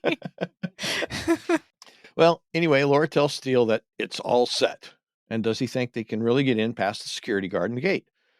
Steele says it shouldn't be a problem for a long-legged field darter with the gifts of Claudette. Yep. And she what? Here's our movie Claudette reference. Colbert. It happened one night. Yep. Clark Gable, Columbia, 1934. And then, okay, we see the crack security guard in his shack reading a book. Idiot. And then a shapely leg rises, becoming visible through the window. Wiggling a little bit. Guards, yes. Intrigued, the guard rises up and steps out to investigate. And when he does, Steele steps out from behind the shack and cold cocks him. Yeah, just hits him. Here's great. Here's my question. Granted, the guard really wasn't paying attention, but I still find it questionable to believe that Steele and Laura managed to get up to the shack that close and assume their positions without being seen. I mean, after all, if you look at the scene as it's shown from like the car perspective, they would have had to approach over an open area. There's nothing cameras between where they're at and that shack. And it's cameras but more importantly, lights. Yep. Okay, it's not what you would call well lit, but it's at least reasonably well lit. Yeah. I am sorry. I just can't suspend belief. I can't see that one happening. This makes me think of, there's a line in Buffy where Spike, one of the bad guys, he's a vampire. There's an episode where he's forced to work with the good guys, and they're just being idiots at one point, and he says, "This is the crack team that foils my every plan. I am deeply shamed." And this just kind of seems to fit. Like, this is the security situation. Wow. These assassins, I guess they spent all their money on hired guns and not enough on actual security guards. I just as we're talking, and as you say that last thing in particular, it reminds me, we've got this FBI building in downtown, and a few years ago they undertook reinforcing and enhancing the securities all around it. They built I guess it would be really kind of a false wall to put some space between it and the actual wall of the building. They've got a whole section fenced off and graded off that had originally been like a road area. It's really upgraded all the security. And this is an FBI building, and guess who protects it? Rent-a-cops. I've always wondered, what are you guys too important and valuable to protect your own building that you just hire a minimum wage rent-a-cop? Seems quite fun. Well, I guess maybe it saves them some money, right? Like if you don't have to pay your own. But it's a bit like, but beefing up the security and then putting it in the hands of minimum wage security people. That's like putting a highly secured door on the front of your house and then not bothering to put a lock on it. Yeah. I agree. I know. I agree. Anyway. Silly. Anyway. Once they've taken care of the guard, Laura opens the gate and they run in. When they're inside, they are making their way through the hallways of this building. That looks like something designed for a science fiction movie. It actually looks like the set from, I don't know if you've ever heard this band. They were a band in the 80s, Platinum Blonde. I've heard of them. Yeah, I don't think I've heard them, but I've heard of them. I think their video for like the song "Crying Over You," looks like the same set. It literally looks like the same set. I watched this and everything. It definitely looks space age. They've got this strip lighting where it's everything's glowing blue and sliding. Yeah. It's definitely not business type architecture.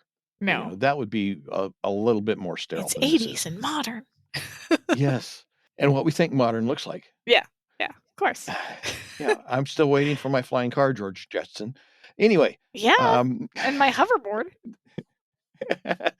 Anyway, they have a couple of close calls with random individuals walking through the hallways, and eventually they duck into a room where they are greeted by a voice from an overly solicitous computer that obviously has not been programmed for security. Right? Speaking of security, this thing's just like, would you like all of our plans where all of, like, sure, just That's right. hand them on over.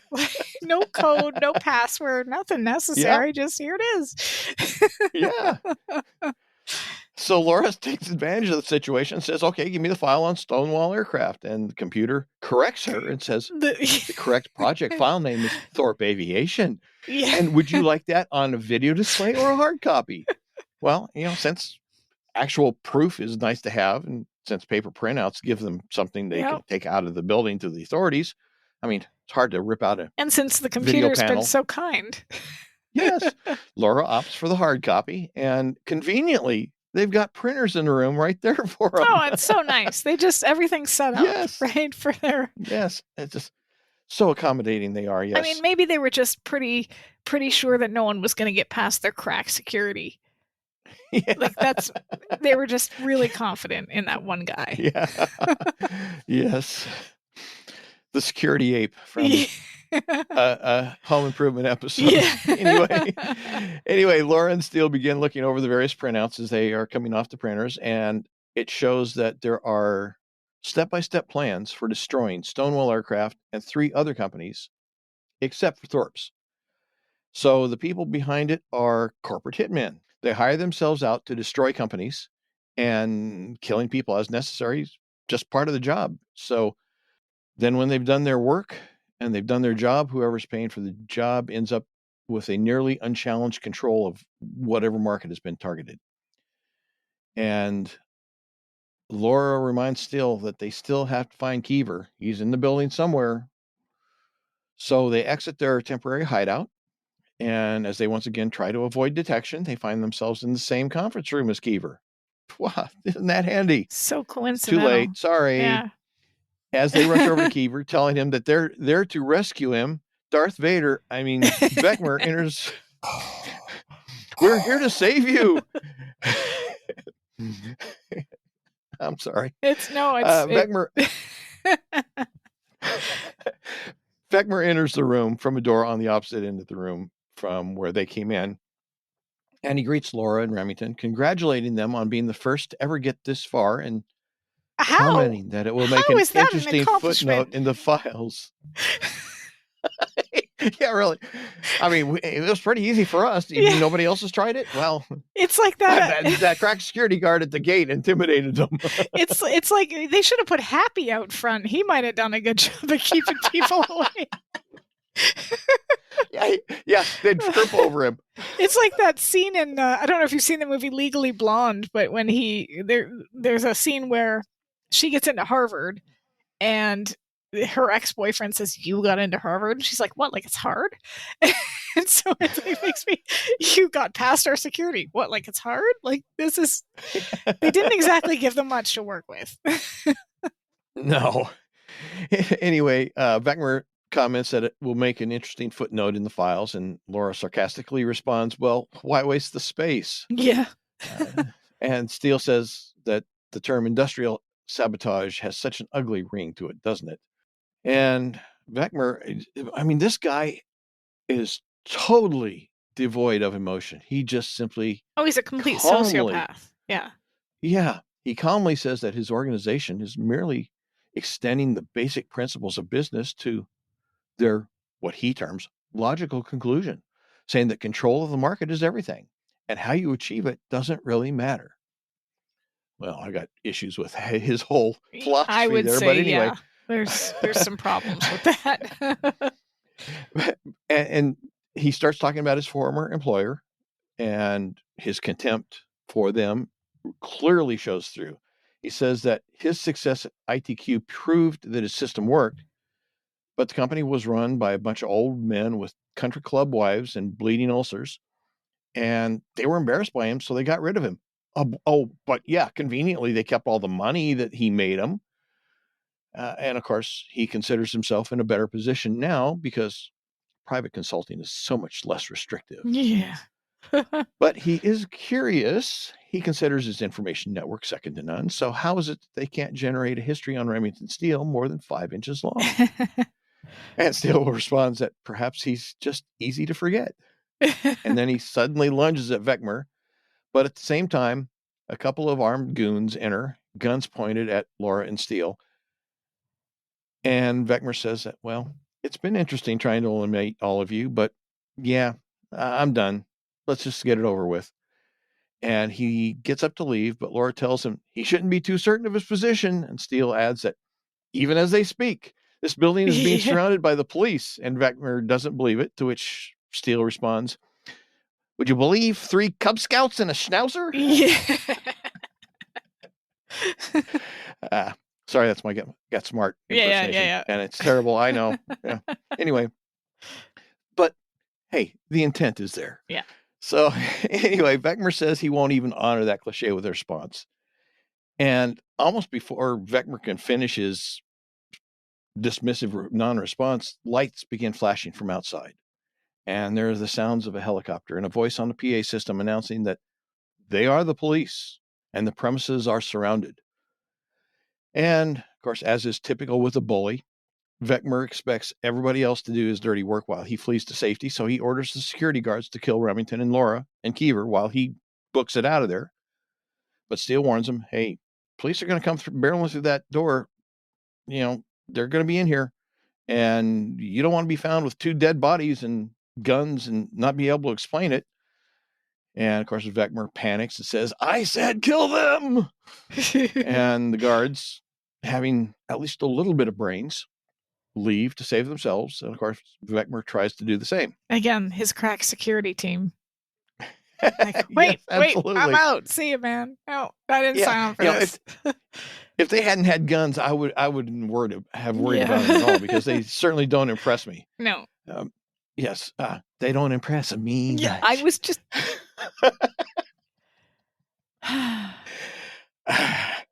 Sorry. She's Canadian.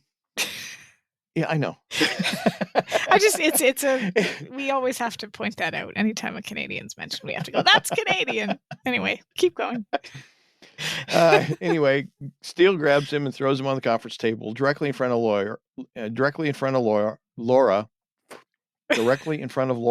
who punches him in the face, hurting her hand in the process, but saying that she needed that. Oh, yeah. And she did, right? And she really did. And of course, Steele suggests that maybe it's time to call the police and let them know. So Laura grabs a flashlight, runs outside, and signals RJ Stonewall and her pilot. There are no police. Why didn't they call the police ahead of time, though? Like, what? Well, I suppose you could make the argument that they really didn't have anything to offer them. True. No proof. And so, they would just kind of maybe laugh them off. But yeah, I mean, at least they faked it well. Anyway, back at the office later, Laura enters, showing off part of her new wardrobe. And Steele and Mildred are impressed. She's brought back Steele's clothes, the ones that she'd been wearing. She hands them to him and thanks him for letting her use them. And Steele opines that she did them more than proud. So, I have a question. Mm-hmm. Mildred calls this dress Knockout City. Am I missing something? I mean, it just it looks like any one of her other dresses. Like it looks fashionable for the time, I suppose, but there's nothing about the dress to me that's any different than anything else she's worn in the series. No, not really. I don't know, maybe Mildred's just being kind. I kind of wonder if they had a different dress in mind and the wardrobe switched at the last minute, because it's really not that impressive. Like, it's not it's not like a potato sack. It's not hideous, but she's like, whoa, Knockout City. And I'm like, really though? Is it? It just looks like a nice business dress. Like, yeah. I don't know. I don't know. Yeah. It's not that. It's not the kind of thing that you would think would elicit that sort of a response. Exactly. Yeah. Yeah. But in a 3-shot, which we became familiar with in Vintage Steel, yes, Mildred realizes that she's a bit of a third wheel. Yep, and announces that she's going home. So now, Steele and Laura alone in the office. Steele asks if she's still determined to live in the warehouse, and Laura quotes back to Steele the line from the story he told her earlier. Just think of the possibilities, Xenos. So when I'm just putting a pin in something, when we get to the next scene, I have a bone to pick with something. So just putting a little. Okay, keep going. Okay. Well, Steele expresses concern for her safety, but she dismisses his concerns, saying she left her cat Nero to stand guard. Mm-hmm. Steele tries one more time, saying that even so, perhaps he should accompany her home. Laura says no. She just needs some time to be alone, but she will have him over soon for noodle soup. Something Steele somewhat flippantly says, "Oh, my favorite," and Laura gives him a kiss on the cheek and leaves. And I like that bit about the noodle soup because obviously it's not his favorite. No. And Laura knows it.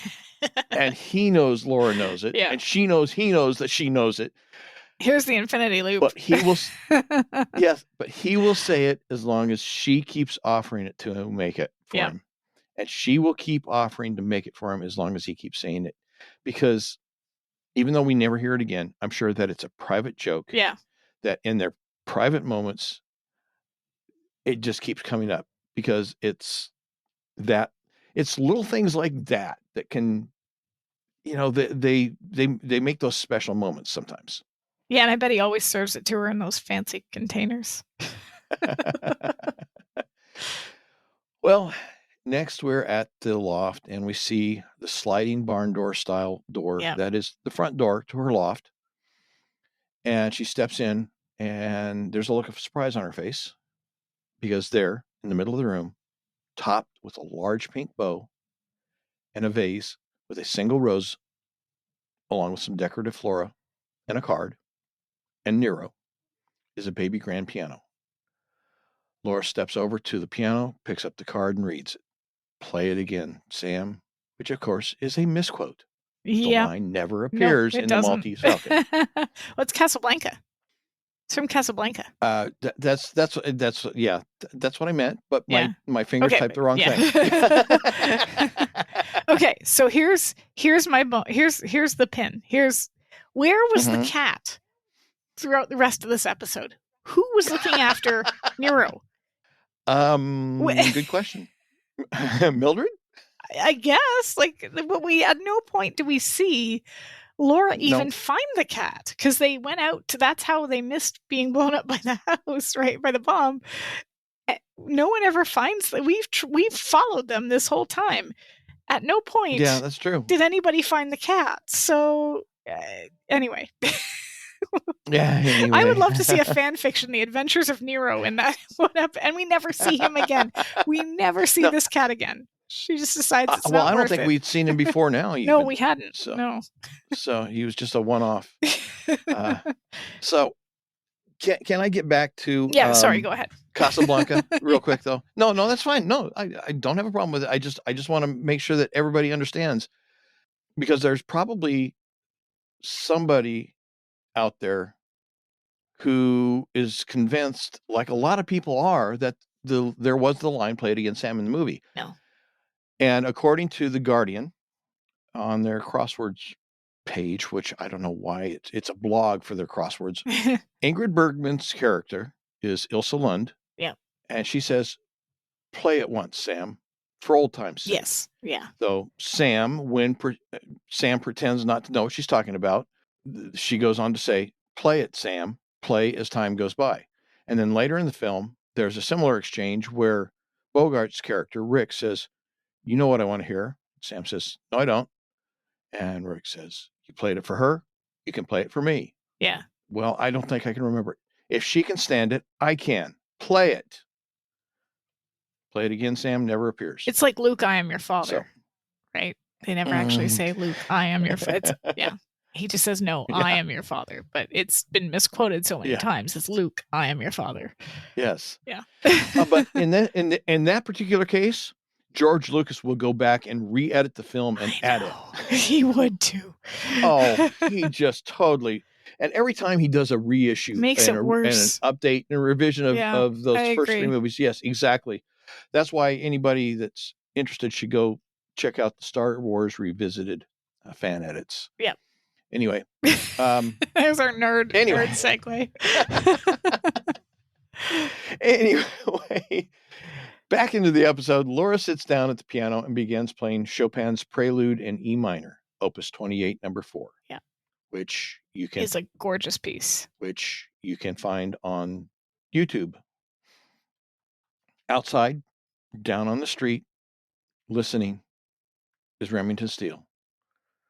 After a moment, he turns and walks toward the limo. Fred leans over and asks, "You ready for me to drive you home, Mr. Steele?" And it is Fred. Yeah, that time it is. Yes. I checked this with IMDb. And Steele says no. He thinks he'll walk home tonight. He turns and begins walking away from the camera, getting ever smaller as he walks down the sidewalk, across the street, and into the darkness as Laura continues to play. He must live close by. Like the Rossmore must be close for him to say, no, I think I'll walk. So maybe I guess she moved into a closer neighborhood. Or he gets partway there and stops at an all-white cafe and has something to eat. And it's a gorgeous ending. Afterwards. Visually. It is, yeah. It's a very beautiful ending. It's very 1940s. Mm-hmm. Yeah. And I think it's interesting that he wanted to come back with her. He obviously wanted to see her response to the piano. So much so that he went anyway and just kind of hung out outside just to see if she would play it. And she does, and so that's enough for him, and he goes home. Which is sweet. It's a really nice gesture. It shows that he didn't necessarily want the credit for it so much as he just wanted to know that she got it. Yeah.